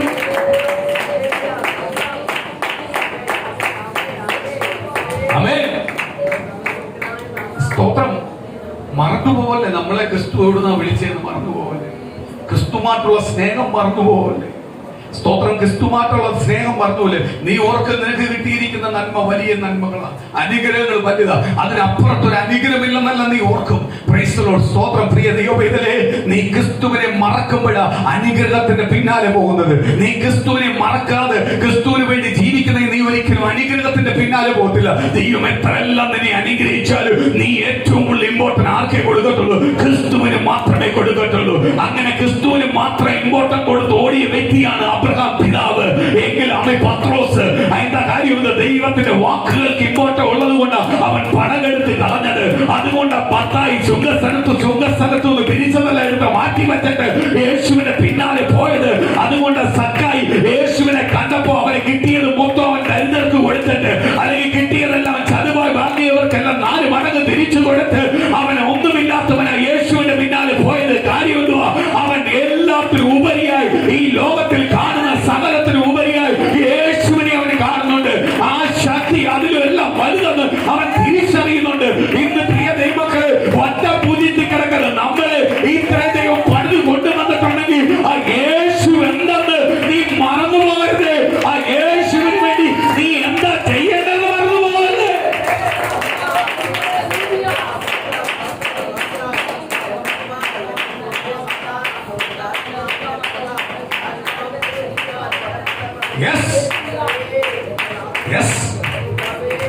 ദൈവത്തിനൊക്കെ എന്തെങ്കിലും കാര്യത്തിനകത്ത് കുറവ് വരുത്തുന്നുണ്ടോ? പ്രിയ ദൈവമേ, ഓർക്ക് എന്തെങ്കിലും കാര്യത്തിനകത്ത് കുറവുണ്ടോ? ദൈവം നിന്നോട് പറഞ്ഞ എന്തെങ്കിലും കാര്യത്തിനകത്ത് കുറവുണ്ടോ? പല കാര്യങ്ങളും വാഗ്ദത്തങ്ങൾ നിനക്ക് പെൻഡിങ് ആയാൽ പോലും ഒരു ദിവസം പോലും ദൈവം നിനക്ക് കുറവ് വരുത്തുന്നുണ്ടോ? എല്ലാം നന്മ ദൈവം നിനക്ക് തന്നോണ്ടിരിക്കുന്നല്ലോ. നീ ഒന്ന് ഞെട്ടിച്ചു നോക്ക്, നീ ഒന്ന് ചിന്തിച്ചു നോക്ക്. അപ്പൊ എല്ലാം ഉണ്ടായിട്ട് പോലും സമാധാനമില്ലാത്ത പലരുടെ മധ്യേ നിനക്ക് പലതും ഇല്ലെങ്കിൽ പോലും നീ അവരിൽ സമ്പന്നനായി സമാധാനമുള്ളവനായി ജീവിക്കുന്നതിന് കാരണം എന്തുവാ? ആ യേശുവിന്റെ കൂടെ ഉള്ളതുകൊണ്ടാണ്.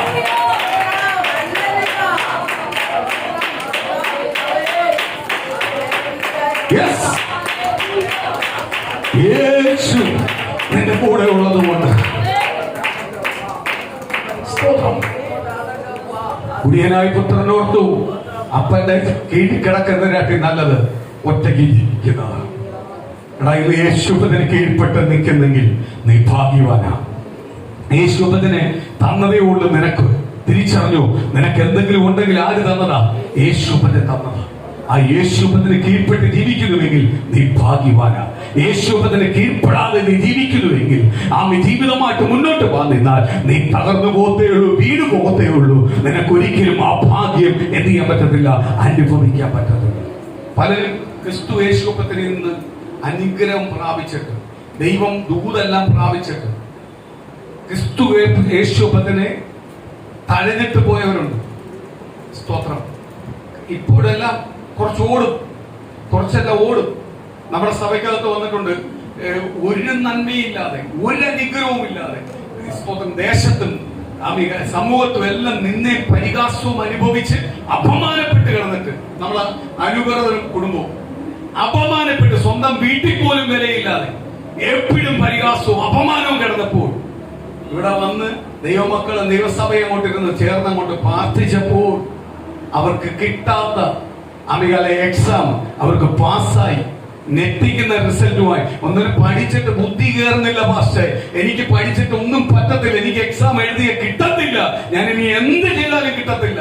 യേശു അപ്പൻ തരുമെന്ന് അങ്ങോട്ടുള്ള വിശ്വാസ പ്രമാണം അങ്ങോട്ട് മനസ്സിലാക്കി കൊടുത്ത് വിശ്വാസത്തോട് ദൈവസഭ ദൈവമക്കൾ അങ്ങോട്ട് ഒന്നിച്ചിരുന്ന് അങ്ങോട്ട് പ്രാർത്ഥിച്ച് പിതാപുത്രൻ പരിശുദ്ധാത്മാവിന്റെ നാമത്തിൽ അനുഗ്രഹിച്ചു വിട്ടപ്പോ എക്സാമിന് ഞെട്ടിക്കുന്ന മാർക്കോടെ പാസ്സായി പുറത്തു വന്നു.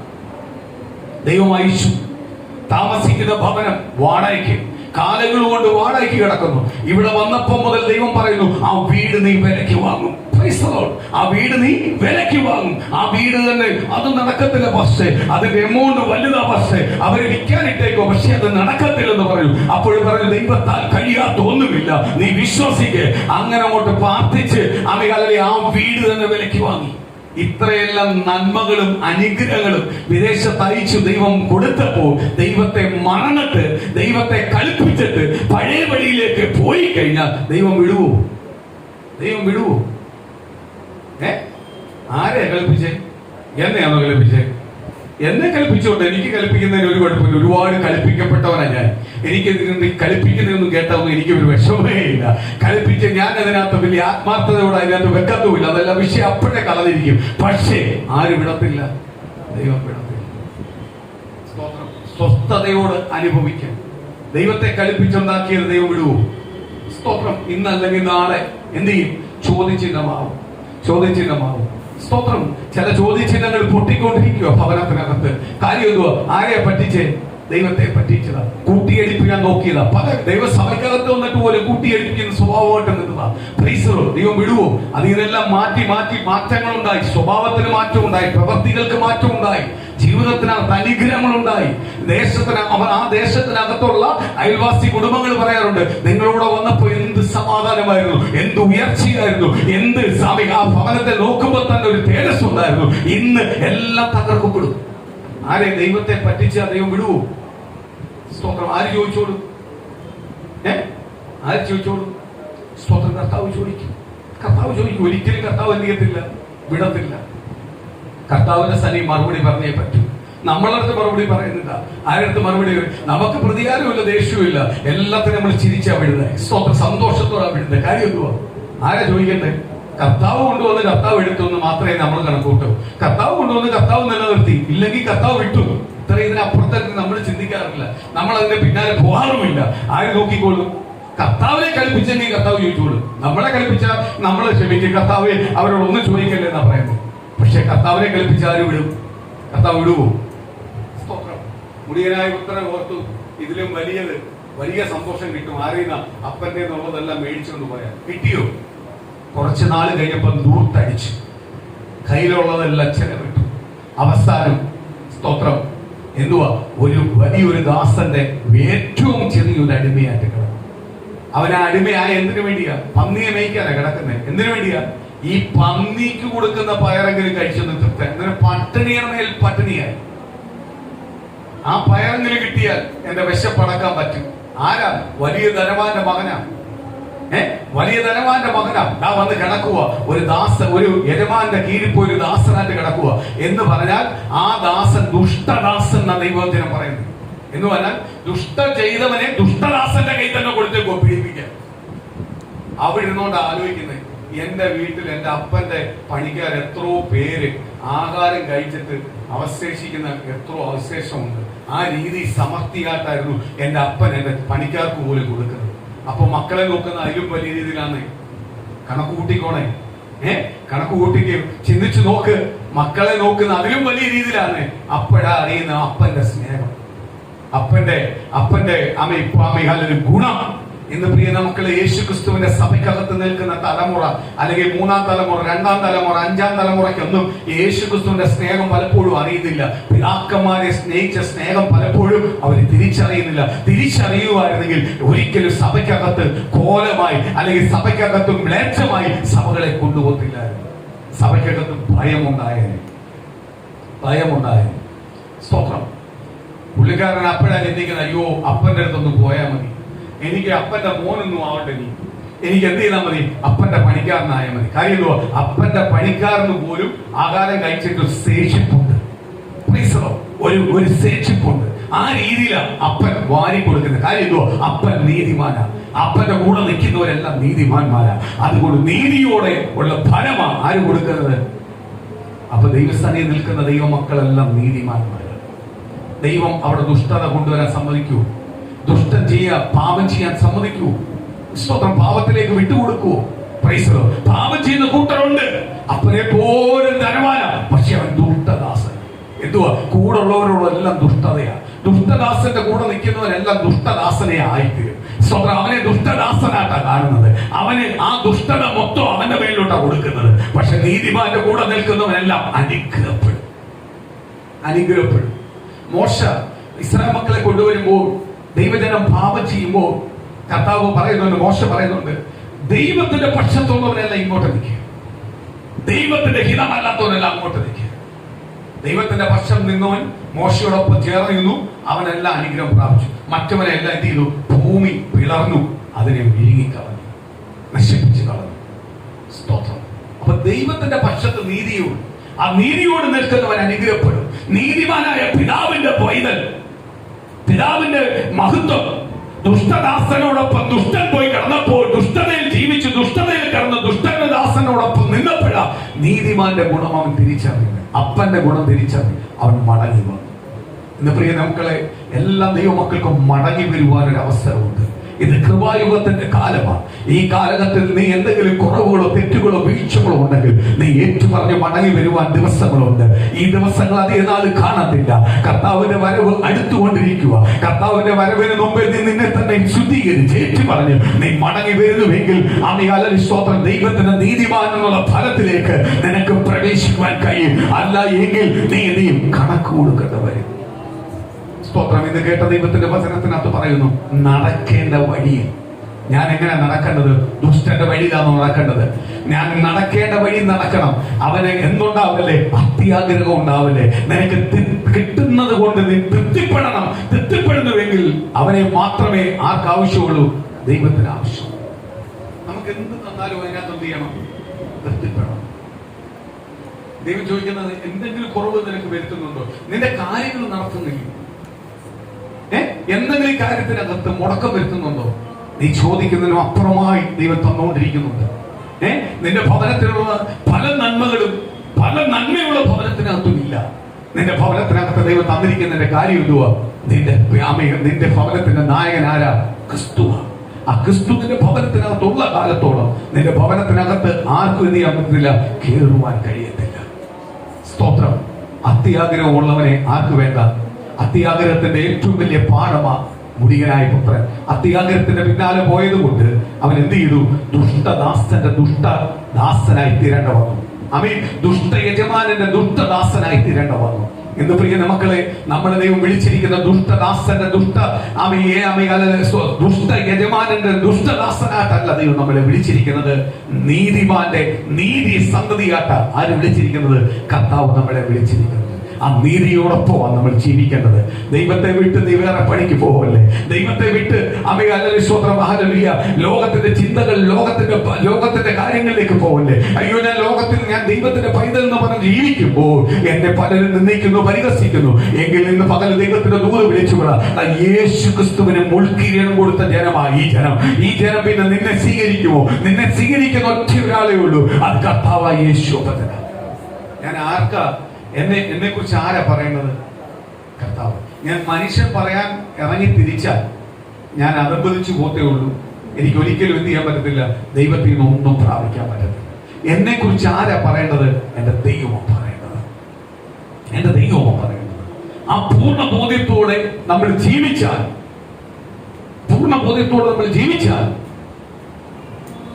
ദൈവം നമുക്ക് സാക്ഷ്യം തരും. മനുഷ്യന്റെ വാ ആരടയ്ക്കും? ദൈവം അടയ്ക്കും. നമ്മളെ നിന്ദിക്കുന്നവരും പരിഹസിക്കുന്നവരും ആരടയ്ക്കും? ദൈവം അടയ്ക്കും. ദൈവം ഒന്നുപോലും ഓർമ്മ വെക്കാതെ പോകുന്ന ദൈവമല്ല. നമ്മുടെ ഓരോ കഷ്ടവും ദൈവം കാണുന്നുണ്ട്. ആ കഷ്ടത്തിനകത്തെല്ലാം മറുപടി ആര് തരും? കർത്താവ് തരും. നമ്മളെ തലമുറയുടെ കഷ്ടം, നമ്മൾ കണ്ണുനീരൊഴുക്കുന്ന ഓരോ വിഷയവും ആര് കണ്ടുകൊണ്ടിരിക്കുന്നുണ്ട്? കർത്താവ് കാണുന്നുണ്ട്. ഒരിക്കലും കർത്താവ് കാണാതെ പോയിട്ടില്ല. നമ്മളെ വിഷയങ്ങൾക്കെല്ലാം ആര് മറുപടി തരും? കർത്താവ് മറുപടി തരും. നമ്മൾ ഇന്ന് കേട്ട ദൈവത്തിന്റെ വചനത്തിനകത്ത് അത്യാഗ്രഹത്തിന്റെ പിന്നാലെ പോയ മുടിയനായ പുത്രന് അവസാനം ലഭിച്ചത് എന്തുവാ? ദുഷ്ട യജമാനന്റെ ദാസനായി തീരാൻ പറ്റി. അത് കഴിഞ്ഞ് അവൻ മടങ്ങി വന്നു. അവന് പിന്നെ എന്തിനോട് ആഗ്രഹമില്ല? ഒരു സ്വത്തിനോടും ആഗ്രഹമില്ല. സ്തോത്രം. പെന്തക്കോസ്തിനകത്ത് ദൈവമക്കൾ വന്ന് കൂടുതൽ ദൈവത്തെ ആരാധിച്ച്, ദൈവത്തെ സ്തുതിച്ച്, ദൈവത്തെ മഹത്വപ്പെടുത്തി, ഉള്ളിനകത്ത് ദൈവത്തിന്റെ പരിശുദ്ധാത്മാവ് സംസാരിച്ചിട്ട്, ദൈവത്തിന്റെ പരിശുദ്ധാത്മാവ് ഇടപെടട്ട് ഇത് ശരിയല്ല എന്ന് തോന്നിയിട്ട് ആവരണം മാറിയ ഒരു സഹോദരിമാർക്കും പിന്നെ ആവരണത്തോട് ആഗ്രഹം വന്നിട്ടില്ല. ഉണ്ടോ? അല്ലാതെ അതിനകത്ത് എന്തുണ്ട്? ആവരണം ഊരാത്തവർക്ക് ആവരണത്തോടുള്ള ചെറിയ ആഗ്രഹങ്ങളെല്ലാം ഉണ്ട്. പക്ഷെ ഇത് വേണ്ട, എനിക്ക് വേണ്ട എന്ന് പറഞ്ഞ് കളഞ്ഞവർക്ക് ഒന്നും പിന്നെ ഉണ്ടായിട്ടില്ല ആഗ്രഹം. ഞാൻ അതുകൊണ്ട് ആവരണം ഊരാൻ പറയത്തില്ല. ഞാൻ പ്രാർത്ഥിക്കും, സ്തോത്രം, ഞാൻ പ്രാർത്ഥിക്കും. പക്ഷെ ഞാൻ ആരോടും ആവരണം ഊരാൻ പറയത്തില്ല. കാര്യം എന്തുവാ? അവരുടെ ഉള്ളിനകത്ത് ആരാ തോന്നിപ്പിക്കേണ്ടത്? ദൈവമാണ്. പ്രീസറോ ചിലവര് ആവരണം ഊരിയിട്ടാ സ്നാനപ്പെടുന്നത്. അതിന്റെ നിയമം എന്തോന്ന് എനിക്കറിയത്തില്ല. ഞാൻ ആവരണം ഇട്ടുകൊണ്ട് തന്നെ സ്നാനപ്പെടുത്തുന്നത്. നിങ്ങൾ ഊരിനെങ്കിൽ ഊരുവാ. അത് നിങ്ങളോട് ആര് പറയണം? കാര്യം കർത്താവ് എന്നോട് ഓരോന്ന് പറയട്ടെ ഞാൻ ചെയ്തിട്ടുള്ളൂ. അതുകൊണ്ട് തന്നെ ഞാൻ അത് പഠിപ്പിക്കുന്നത്. കാര്യം ദൈവത്തിന് ഹിതമല്ലാത്ത എന്തെങ്കിലും എന്റെ ജീവിതത്തിനകത്തുണ്ടെങ്കിൽ ദൈവം ഉടനെ അത് വെളിപ്പെടുത്തിട്ട് അത് കളയാൻ പറയും. അത് മാറ്റുന്നത് എനിക്ക് അനുഗ്രഹം. അല്ലാതെ ദൈവം പറയാതെ ഞാൻ മാറ്റാൻ നിന്ന് കഴിഞ്ഞാൽ എന്ത് ചെയ്യും? അതെനിക്ക് ദോഷമാണ്. ഞാൻ ഒരു ഉദാഹരണം പറയാം. ക്രിസ്ത്യൻ മെഡിക്കൽ കോളേജിൽ എല്ലാം ആദ്യം പോയപ്പോ സ്തോത്രം വന്നിട്ട് എല്ലാ ഡ്രസ്സും ഞാൻ ഇത് ഇടത്തില്ല, അത് ഇടത്തില്ല, അവിടെ ഇത് പറയുന്നു, വിടുത് പറയുന്നു. ഞാൻ ഒന്നും മിണ്ടിയില്ല. എന്തു ചെയ്യുന്നതെന്ന് ഞാൻ നോക്കിക്കൊണ്ട് ഒരു 3-4 മാസം കഴിയുമ്പോ ഇതെല്ലാം എടുത്തിരുന്നു. സ്തോത്രം. ഞാൻ അപ്പോഴും ഒരുപാട് അവനെ സ്തോത്രം ചൂടായി അവനോട് സംസാരിച്ചു. ഞാൻ എപ്പോഴും പറഞ്ഞു വേണ്ട, ഇതെല്ലാം ഉപേക്ഷിക്കുന്ന ഒരു മനസ്സുള്ള ദിവസമായി. അപ്പോഴും മനസ്സിലാവും ഇതൊന്നും അല്ല കാര്യം, ഇതിലൊന്നുമല്ല കാര്യം, ഇതൊന്നുമല്ല കാര്യമെന്ന് ആരറിയണം? നമുക്ക് മനസ്സോട് അറിഞ്ഞിട്ട് നമ്മൾ ഇത് കളഞ്ഞിട്ട് വന്നാൽ നമ്മൾ അനുഗ്രഹിക്കും. അല്ലെങ്കിൽ എപ്പോഴും നമ്മുടെ മനസ്സിൽ എന്തുവാ? ഞാൻ കർത്താവിന്റെ സനി വന്നില്ലായിരുന്നു, എനിക്കത് ചെയ്യാമായിരുന്നു. കർത്താവിന്റെ സനി വന്നില്ലായിരുന്നു, എനിക്ക് അവിടെ പോയായിരുന്നു. ഇങ്ങനെയുള്ള ഒരു ചിന്ത വരും. പക്ഷെ ഇത് അങ്ങനെ ചിന്തിക്കുന്നതിന്റെ കാര്യം കർത്താവിന് യഥാർത്ഥമായിട്ട് രുചിച്ചറിയാതുള്ളൂ. ദൈവത്തെ രുചിച്ചറിഞ്ഞ അവർക്കും അതിലും വലിയ ശ്രേഷ്ഠമായിട്ട് എന്റെ ദൈവം എന്നെ പോറ്റുന്നു. അതിന് വലിയ ശ്രേഷ്ഠമായിട്ടാ ആരെന്നെ പോറ്റുന്നത്? എന്റെ കർത്താവിനെ പോയി. അത് ആരെ അറിയണം? ദൈവത്തെ രുചിച്ച്. ഡ്രസ്, സ്വർണം ഇതെല്ലാം ഉപേക്ഷിക്കേണ്ടത്, മാറേണ്ടത്, എന്നെ തന്നെ പൂർണ്ണമായി മാറ്റേണ്ടത് ആരാ? എന്റെ ദൈവം. അതിനെന്ത് ചെയ്യണം? മനസ്സിനകത്ത് ആരിടപെടണം? പരിശുദ്ധാത്മാവിനോട് ഇടപെട്ട ഓരോന്നും ദൈവം നമുക്ക് പറഞ്ഞു തരും. ഒരു ആഹാരം പോലും വെളിപ്പെടുത്തി തരും. ഇന്ന ആഹാരം കഴിക്കാൻ പറയും. ഇതെല്ലാം ദൈവം നമ്മളോട് ഇടപെടുമ്പോൾ ദൈവം നമ്മളെ എന്ത് ചെയ്യും? പൂർണ്ണമായി മാറ്റും. അതുപോലെ നമ്മൾ ഓരോ കൂട്ടുകെട്ടിൽ പോയിരിക്കുമ്പോൾ, സംസാരിക്കുമ്പോൾ ഈ കൂട്ടുകെട്ട് ശരിയല്ലെന്ന് നമുക്ക് വെളിപ്പെടുത്തി തരും. ഇവിടെ ഈ സംസാരം ശരിയല്ലെന്ന് വെളിപ്പെടുത്തി തരും. അവിടെ വെച്ച് നമ്മൾ സ്റ്റോപ്പ് ചെയ്യും. അപ്പോഴേ നമ്മൾ പോയിരിക്കും. കാര്യം എന്തുവാ? ദൈവത്തിന്റെ ആത്മാവിന് അത് ഇഷ്ടമല്ല. ദൈവത്തിന്റെ ആത്മാവ് നമ്മുടെ മേൽ ഇരിക്കുമ്പോൾ നമ്മുടെ മേൽ ദൈവത്തിന്റെ ആത്മാവ് പരിവർത്തിച്ചുകൊണ്ടിരിക്കാൻ ആഗ്രഹിക്കുന്നത്. ആ പരിവർത്തിച്ചുകൊണ്ട് ദൈവത്തിന്റെ ആത്മാവ് നമ്മളെ മേൽ ഇരുന്നാൽ മാത്രമേ ദൈവ ശബ്ദം നിങ്ങൾക്ക് കേൾക്കാൻ പറ്റൂ. ഞാൻ ദൈവത്തിന്റെ പൈതലാണെന്ന് സഭയെ വന്നിരുന്നിട്ട് കാര്യമില്ല. ദൈവത്തിന്റെ ആത്മാവ് എന്ത് ചെയ്യണം? എന്റെ ഉള്ളിൽ പരിവർത്തിക്കണം. ഇന്ന് അതെടുക്കായിരുന്നു, ആ വചനം എടുക്കായിരുന്നത്. ആ വചനത്തിലോട്ട് ഞാൻ പോയില്ല. ദൈവത്തിന്റെ ഈ ആത്മാവ് എന്റെ ഉള്ളിൽ എന്ത് ചെയ്യണം? പരിവർത്തിച്ചുകൊണ്ടിരിക്കണം. പരിവർത്തിച്ചുകൊണ്ടിരുന്നാലേ ദൈവം മകനെ എന്ന് വിളിക്കുമ്പോൾ കേൾക്കാൻ പറ്റും. ഞാൻ ബൈബിളും പിടിച്ച് സഭയ്ക്കകത്ത് പോയിരുന്നെന്ന് പറഞ്ഞാൽ ദൈവത്തിന്റെ ആത്മാവ് എന്റെ മേൽ പരിവർത്തിക്കാതിരുന്നാൽ മകനെ എന്ന് വിളിച്ചാൽ കേൾക്കൂ? ഇന്ന് പല സഭകളും അങ്ങനെ ബൈബിളും പിടിച്ചോണ്ടാണ് ഇരിക്കുന്നത്. അതുകൊണ്ടാ സ്തോത്രം സഭായം നിർത്തിയിട്ട് സൺഡേയില് സഭായം നിർത്തിയിട്ട് സൺഡേ സ്കൂൾ വാർഷികം വെക്കുന്നത്, PBS എന്ന് പറയുന്നത് കോമാളിത്തരം വെക്കുന്നത്. ഇതെല്ലാം വെക്കുന്നതിന്റെ കാര്യം എന്തുവാ? സഭാ ഹോളിനകത്ത ഇതെല്ലാം നടക്കുന്നത്. ഊണ് കൊടുപ്പ്, അവിടെ കൊടുപ്പ്, ഇവിടെ കൊടുപ്പ്, എല്ലാ പരിപാടിയും സഭയ്ക്കകത്ത, കമ്മിറ്റി, അടി പിടി എല്ലാം അതിനകത്താണ് നടക്കുന്നത്. കാര്യം എന്തുവാ? ദൈവത്തിന്റെ ആത്മാവ് പരിവർത്തിക്കുന്നില്ല. ദൈവത്തിന്റെ ആത്മാവ് പരിവർത്തിക്കുന്നെങ്കിൽ എനിക്ക് ദൈവം തന്ന ആരെ എന്തുവാന്ന് എനിക്ക് മനസ്സിലാവും. എനിക്ക് തന്ന ആരെ എന്താന്ന് മനസ്സിലാവും. ദൈവത്തിന്റെ ആത്മാവ് പരിവർത്തിച്ചാലേ ക്രിസ്തു എന്റെ പേര് പറയുമ്പോൾ എനിക്ക് കേൾക്കാൻ പറ്റും. ആയിരങ്ങളെ മധ്യയിൽ ഇരിക്കുമ്പോൾ കുര്യ എന്ന് വിളിച്ച കേൾക്കണമെങ്കിൽ, ക്രിസ്തുവ വിളിച്ചെന്ന് തിരിച്ചറിയണമെങ്കിൽ ദൈവത്തിന്റെ ആത്മാവ് എന്ത് ചെയ്യണം?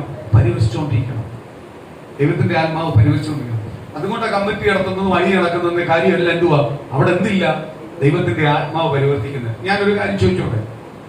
പുതിയ നിയമസഭയ്ക്കകത്ത് കർത്താവ് യേശുവിന്റെ ദേവാലയത്തിലേക്ക് കയറി വരുമ്പോൾ ദേവാലയത്തിന്റെ പ്രാധാന്യം ഉണ്ടോ ഇല്ലയോ എന്ന് ചോദിക്കാം. ഞാൻ പറഞ്ഞു തരാം.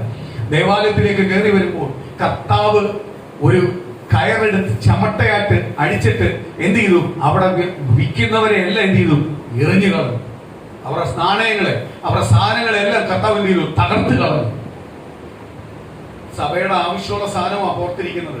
കർത്താവ് സഭയ്ക്കകത്ത് യാഗമർപ്പിക്കേണ്ട സാധനമാണ് വെച്ചിരിക്കുന്നത്. എന്ന് പറഞ്ഞാൽ ഒരു ഉദാഹരണത്തിന് പറഞ്ഞാൽ, ഇന്ന് പുതിയ നിയമസഭയിലേക്ക് കയറി വരുമ്പോൾ ഈ സഭയുടെ ഫ്രണ്ടിൽ ബൈബിൾ കച്ചവടം നടത്തിക്കൊണ്ടിരിക്കുക. ബൈബിൾ സഭയുടെ മെയിൻ കാര്യമാണ്, പ്രമാണം മെയിൻ കാര്യമാണ്. പക്ഷേ ആ ദേവാലയത്തിന്റെ ഫ്രണ്ടിൽ ഒരു വ്യാപാര സ്ഥാപനമായിട്ട് നിർത്താൻ ആരാഗ്രഹിക്കുന്നില്ല? ദൈവം ആഗ്രഹിക്കുന്നില്ല. കണക്കൂട്ടിക്കണോ? അതുകൊണ്ടാണ് ഞാൻ പറഞ്ഞത്, ദേവാലയം എന്തുവാന്ന് കർത്താവ് അപ്പോഴാ പറഞ്ഞ്, പുത്രന് പിതാവിന്റെ ആലയത്തിനകത്ത് ഇത്ര എരിവുണ്ടെന്ന് യെശയ്യാ പ്രവചനത്തിൽ പറഞ്ഞത് നിവൃത്തിയായല്ലോ. എന്ന് പറഞ്ഞാൽ ആലയത്തിന് ഒരു എരിവുണ്ടാവണം. എന്റെ ആലയത്തിനകത്ത് എനിക്കൊരു എരിവുണ്ടാവണം. അതാണ് പറഞ്ഞ, സ്വന്തം ആലയത്തിനകത്ത് ഒരു എരിവും ഇല്ലാതെ നാട്ടിൽ മൊത്തം ചെന്നിട്ട് ടീം വർക്ക് ഉണ്ടാക്കും. ഇവൻ എവിടെ പോയാലും നന്നാവൂ? നന്നാവൂ? ഇവന് സ്വയം പേരെടുക്കാൻ നോക്കുക, പലയിടത്തും ചെന്ന് പേരെടുക്കാൻ നോക്കുക, വലിയ കൂട്ടായ്മ, വലിയ കോണ്ടാക്ട് നോക്കുക. ഈ കോണ്ടാക്ട് ഒന്നും രക്ഷപ്പെടത്തില്ല. നീ മരിച്ചു കിടക്കുമ്പോൾ നിനക്ക് അനുശോചന പറയുമ്പോ ഇന്ന ടീമിൽ അംഗമാന്ന് പറഞ്ഞാൽ സ്വർഗം തുറന്നു തരുമോ? നിനക്ക് സ്വർഗം തുറന്നു തരണമെങ്കിൽ എന്ത് ചെയ്യണം? ഈ പ്രമാണപ്രകാരം ജീവിക്കണം. പ്രമാണപ്രകാരം ജീവിക്കണം. ജീവിക്കുന്നവനെ എന്ത് ചെയ്യത്തുള്ളൂ? സ്വർഗം തുറന്നു കൊടുക്കത്തുള്ളൂ. നേരത്തെ ഒരു ദേവാസം പറഞ്ഞതുപോലെ മന്ദരോഗം വെച്ചുകൊണ്ട് രോഗത്തിന് സൗഖ്യമാക്കുക. ആദ്യം നിന്റെ മന്ദകളാ, എന്നിട്ട് നീ മരുന്നുമായിട്ട് ഇറങ്ങും. ഇന്ന് അതേപോലെ ആയിക്കൊണ്ടിരിക്കുക. ആരെയും തുറന്നു കൊടുക്കാൻ പറഞ്ഞാൽ നടക്കുമോ? നമുക്ക് ഭയമുണ്ട്. നമ്മൾ കണ്ണുനീരോട് കിട്ടിയതാ, ഇല്ലയോ? ഒരു സ്നാനക്കുളം ചോദിച്ചാൽ പോലും തരാത്ത ടീമുകളാ, സഭയ്ക്കകത്തുള്ള ടീമുകളാ വന്ന് പറയുക ആലയം തുറന്ന കാര്യം. അവന്റെ സഭ തുറന്നു കൊടുക്കത്തില്ല. ആലയത്തിന് വില ഉണ്ടാവണം. ആലയം എന്തെന്ന് തിരിച്ചറിയണം. ദൈവത്തെ ഇറങ്ങി വന്ന് ദൈവം പ്രവർത്തിക്കുന്ന ആലയം എങ്ങനെയാ? ദൈവമക്കൾ ഒന്നിച്ചു കൂടുമ്പോ, ഒരേ മനസ്സോട് പ്രാർത്ഥിക്കുമ്പോ ആ കണ്ണുനീരിന്റെ മധ്യയിൽ ഇറങ്ങി വന്ന് മറുപടി നൽകുന്നത് ദൈവത്തിന്റെ ആലയം. എന്നാൽ നമ്മൾ ഓരോരുത്തരും ആറ് ആലയമാണ്, ദൈവത്തിന്റെ ആലയം. നമ്മൾ ഓരോരുത്തരുടെ ഹൃദയത്തിനകത്ത് എന്ത് വരല്ലേ? പാപചിന്ത വരല്ലേ? പാപചിന്ത വന്നു കഴിഞ്ഞാൽ ദൈവത്തിന്റെ ആലയത്തിന്റെ അവസ്ഥ എന്തെയും മാറിപ്പോകും. സ്തോത്രം. ഹല്ലേലൂയ. ദൈവത്തിന്റെ ആത്മാവ് നമ്മളെ മേൽ എന്ത് ചെയ്യണം? പരിവർത്തിക്കണം. പരിവർത്തിക്കുന്നെങ്കിൽ ദൈവശബ്ദം നമുക്ക് എന്ത് ചെയ്യാൻ പറ്റൂ? കേൾക്കാൻ പറ്റത്തുള്ളൂ. സ്തോത്രം. മുടിയനായ പുത്രൻ ദൈവത്തിന്റെ ശബ്ദം കേട്ടത്, ദൈവത്തിന്റെ മഹത്വം തിരിച്ചറിഞ്ഞത്, അവൻ ദുഷ്ടദാസനായി ദുഷ്ട യജമാനന് ദുഷ്ടദാസനായി പോയി കിടന്നപ്പോഴാണ് അവൻ അവന്റെ പിതാവിന്റെ മഹത്വം തിരിച്ചറിഞ്ഞത്. സ്തോത്രം. ദൈവത്തെ വിട്ടിട്ട് ചിലവർ പോയിട്ട് പിന്നെ കിട്ടുന്ന അടി, പിന്നെ കിട്ടുന്ന പ്രശ്നം. ചിലവരൊക്കെ ചിലപ്പോൾ 1 വർഷമല്ല, 2 വർഷമല്ല, 3 വർഷമല്ല, 4 വർഷമല്ല, 10 വർഷമല്ല കഴിഞ്ഞിട്ടായിരിക്കും അടിക്കുന്നത്. പക്ഷേ ഈ ലോകത്തിൽ നീ ജീവിച്ചിരിക്കുമ്പോൾ തന്നെ അടി കിട്ടിയിരിക്കും. എന്നാലും അത് ആര് കൊടുക്കും? കർത്താവ് കൊടുക്കും. നീ കർത്താവിനെ പറ്റിച്ചാൽ കർത്താവ് നിന്നെ എന്ത് ചെയ്തില്ല? വിടത്തില്ല. ദൈവം ചോദിക്കും. മനുഷ്യനെ പറ്റിക്കാം. അതുകൊണ്ടാ പറഞ്ഞത്, മനുഷ്യനെ പറ്റിക്കാം, മനുഷ്യനോട് എതിരെ പാപം ചെയ്യാം. പക്ഷെ പരിശുദ്ധാത്മാവിനെതിരെ വ്യാജം ചെയ്താൽ, പാപം ചെയ്താൽ അവൻ ഒരിക്കലും ആരും ക്ഷമിക്കത്തില്ല, കർത്താവ് ക്ഷമിക്കത്തില്ല. സ്തോത്രം. ഒരു ദിവസം എല്ലാവർക്കും എഴുന്നേക്കാം, പ്രാർത്ഥിക്കാം. കർത്താവിന്റെ പാദപീഠത്തിലേക്ക് ഒന്ന് ഏൽപ്പിച്ചു കൊടുക്കാം. പൂർണ്ണ ഹൃദയത്തോടെ ദൈവസ്ഥാനത്തേക്ക് നമ്മളെ തന്നെ ഒന്ന് ഏൽപ്പിച്ചു കൊടുക്കാം. ഇന്ന് പകൽ ആ ദൈവസ്ഥാനത്തിൽ നിറങ്ങട്ടെ.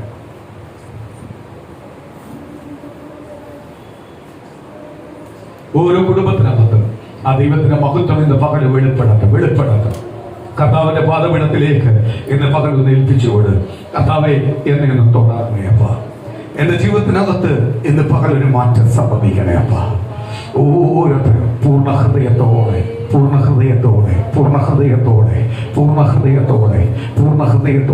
കർത്താവെ എന്നെ അങ്ങ് വിളിച്ച വിളി ഞാൻ തിരിച്ചറിയുന്നപ്പ. എനിക്ക് വെച്ചിരിക്കുന്ന നന്മകൾ ഞാൻ തിരിച്ചറിയുന്നപ്പ. എനിക്ക് വെച്ചിരിക്കുന്ന ഉയർച്ചകളെ ഞാൻ തിരിച്ചറിയുന്നപ്പാ. എനിക്ക് വെച്ചിരിക്കുന്ന വിടുതലിനെ ഞാൻ തിരിച്ചറിയുന്നപ്പാ. എനിക്ക് വെച്ചിരിക്കുന്ന അനുഗ്രഹങ്ങളെ ഞാൻ തിരിച്ചറിയുന്നപ്പാ. എന്ന് കർത്താവിന്റെ പാദപീഠത്തിലേക്കൊന്ന് പൂർണ്ണമായി ഏൽപ്പിച്ചുകൊടപ്പാ. എനിക്കൊരിക്കലും ഒരു അത്യാഗ്രഹിയാവാൻ പാടില്ലപ്പാ. എന്റെ നടപ്പിനെ ഞാൻ ശോധന ചെയ്യുന്നവനാവണം. എന്റെ പോക്കിലും വരവിനെ ഞാൻ ശോധന ചെയ്യുന്നവനാവണം. എന്റെ സംസാരങ്ങളെ ഞാൻ ശോധന ചെയ്യുന്നവനാവണം. എന്റെ പ്രവൃത്തി ഞാൻ ശോധന ചെയ്യുന്നവനാവണം. കർത്താവേ, ദൈവം ആഗ്രഹിക്കുന്ന രീതിയിലേക്ക് ഒരു ദൈവ പൈതലായി തീരുവാൻ, ദൈവം ആഗ്രഹിക്കുന്ന രീതിയിലേക്ക് ഒരു ദൈവ പൈതലായി തീരുവാൻ ഇന്ന് പകല് ദൈവത്തിന്റെ കൃപ എന്റെ കുടുംബത്തിനകത്തൊന്ന് വെളിപ്പെടണേ അപ്പാ. ആ ദൈവത്തിന്റെ കൃപയെന്ന് എന്റെ കുടുംബത്തിലേക്കൊന്ന് വെളിപ്പെടണേ അപ്പാ. ഇന്ന് ദൈവം കേട്ട വചനത്തിന് പോലെ കൈവിടാത്തൊരു ദൈവത്തെ ഞാൻ ആരാധിക്കുന്നത്, ഉപേക്ഷിക്കാത്തൊരു ദൈവത്തെ ഞാൻ ആരാധിക്കുന്നത് ഇന്ന് പകൽ എന്റെ കുടുംബത്തോട് ദൈവത്തിന്റെ ദയ വെളിപ്പെടാട്ട്. ദൈവമേ, ഓരോരുത്തരുടെ ഹൃദയത്തെ കർത്താവ് തൊടട്ടെ. ദൈവമേ, ഓരോ തലമുറകളെ ദൈവം തൊടട്ടെ. ആ ഭവനത്തിന്റെ ആവശ്യങ്ങൾ മേലെ തൊടട്ടെ. അവരുടെ കണ്ണുനീര് മേലെ തൊടട്ടെ. അവരുടെ കഷ്ടത്തിനകത്ത് തൊടട്ടെ. ഇന്ന് പകൽ ചില മാറ്റങ്ങൾ സംഭവിക്കട്ടെ. ചില കുടുംബത്തിനകത്ത് നിന്ന് പ്രാർത്ഥിച്ചുകൊണ്ടിരിക്കുമ്പോ കണ്ണുനീരോട് ദൈവസ്ഥനെ ഏൽപ്പിച്ചു കൊടുക്കുമ്പോ ഇന്ന് പകൽ ഇവിടുന്ന് മടങ്ങുമോ തന്നെ ആ വിടുതൽ എന്റെ ദൈവം എനിക്ക് തന്നെന്നുള്ള ഒരു പ്രത്യാശയോട് മടങ്ങുന്ന രീതിയിലേക്ക് കർത്താവിന്റെ കരം എന്ന് തൊടട്ടെ. ആ ദൈവത്തിന്റെ കരം എന്ന് തൊടട്ടെ. ആ ജീസസ് ടച്ച് എന്ന് തൊടട്ടെ. ആ ദൈവത്തിന്റെ കരം എന്ന് തൊടട്ടെ. ആ ജീസസ് ടച്ച് എന്ന് പകൽ ആ ദൈവത്തിന്റെ കരം തൊടട്ടെ. ആ ജീസസ് ടച്ച്, ആ ജീസസ് ടച്ച് എന്ന് ദൈവം തൊടട്ടെ. ഉച്ച മുതലുള്ള വരെ ദൈവം തൊടട്ടെ. അവരുടെ ഹൃദയങ്ങളെ ദൈവം തൊടട്ടെ. അവരുടെ ഹൃദയത്തിന്റെ ചിന്തകളെ ദൈവം തൊടട്ടെ. അവരുടെ ചില വിചാരങ്ങളെ ദൈവം തൊടട്ടെ. അവരെ ഭയപ്പെടുത്തുന്ന ചില ഭയങ്ങളെ ദൈവം തൊടട്ടെ. ഇന്ന് ധൈര്യത്തോട് ഉറപ്പോട് ഒരു പുറത്തു കൊണ്ടുവരട്ടെ. ഇന്ന് വലിയൊരു അഭിഷേകത്തോടെ പുറത്തു കൊണ്ടുവരട്ടെ. ഒരു വലിയ ദൈവ സാന്നിധ്യം എന്ന് പകലവരെ പ്രാപിക്കട്ടെ. യേശുവിന്റെ അവകാശം അവരെ അനുഭവിക്കട്ടെ. യേശു എന്ന് പറയുന്ന ദൈവത്തിന്റെ പൈതലായ ഞങ്ങളുടെ അവകാശം, യേശു ഞങ്ങളുമായിട്ടുള്ള ബന്ധത്തിന്റെ അവകാശത്തിന്റെ മഹത്വം എത്ര വലുതെന്ന് ഇന്ന് പ്രിയ ദൈവജനം അറിയട്ടെ. ഓരോ കുടുംബത്തിനകത്ത് കർത്താവിന്റെ കരം തൊടട്ടെ. ഓരോരുത്തരും യേശുവിനെ അനുഭവിക്കട്ടെ. ഇന്ന് പകൽ അനുഭവിക്കട്ടെ. അവരുടെ തലമുറകൾ അനുഭവിക്കട്ടെ. അവരുടെ കുടുംബം അനുഭവിക്കട്ടെ. ആ ദേശത്തിനകത്ത്, പട്ടണത്തിനകത്ത്, ഭവനത്തിനകത്ത് അവരെ അനുഭവിക്കട്ടെ. അവരുടെ സകല വേദനകൾക്കായി യേശുവിന്റെ നാമത്തിലുള്ള മറുപടി വെളിപ്പെടാട്ട്. ദൈവത്തിന്റെ അത്ഭുതത്തിന്റെ മറുപടി വെളിപ്പെടാട്ട്. ദൈവത്തിന്റെ അത്ഭുതത്തിന്റെ ആരാധന വെളിപ്പെടാട്ട്. ആ ദൈവത്തിന്റെ അനുഗ്രഹത്തിന്റെ ആരാധന വെളിപ്പെടാട്ട്. ഇന്ന് പരിശുദ്ധാത്മാവിന്റെ ശക്തി ഇറങ്ങട്ടപ്പാ. ഓരോ കുടുംബത്തിനകത്ത് വെളിപ്പെടാട്ട്. അവർ പ്രാർത്ഥിച്ചുകൊണ്ടിരിക്കുന്ന വിഷയത്തിനകത്ത് വെളിപ്പെടാട്ട്. യേശുവിന്റെ സാന്നിധ്യം ഇറങ്ങട്ടെ. ഞങ്ങളുടെ പിതാവുണ്ട്, ഞങ്ങൾക്ക് അവകാശമുണ്ട്. പിതാവിന്റെ അടുത്ത് ഞങ്ങൾക്ക് അവകാശമുണ്ട്. അവകാശത്തിന് വേണ്ടി ഞങ്ങൾക്ക് വേണ്ടി ഒരുക്കി വെച്ചിട്ടുണ്ട്. ഞങ്ങൾക്ക് തരാൻ വേണ്ടി ഒരുക്കി വെച്ചിട്ടുണ്ട്. ഞങ്ങൾക്ക് വേണ്ടി അനുഗ്രഹം വെച്ചിട്ടുണ്ട്. ഇന്ന് പകൽ എന്റെ വേണ്ടി കുടുംബത്തിനകത്ത് ആ അനുഗ്രഹം വെളിപ്പെടാട്ട്. കർത്താവിനെ ഒരുക്കുന്ന ദൈവത്തിന്റെ കൃപയ്ക്കായി സ്തോത്രം. ആത്മസാന്നിധ്യത്തിനായി സ്തോത്രം. പരിശുദ്ധ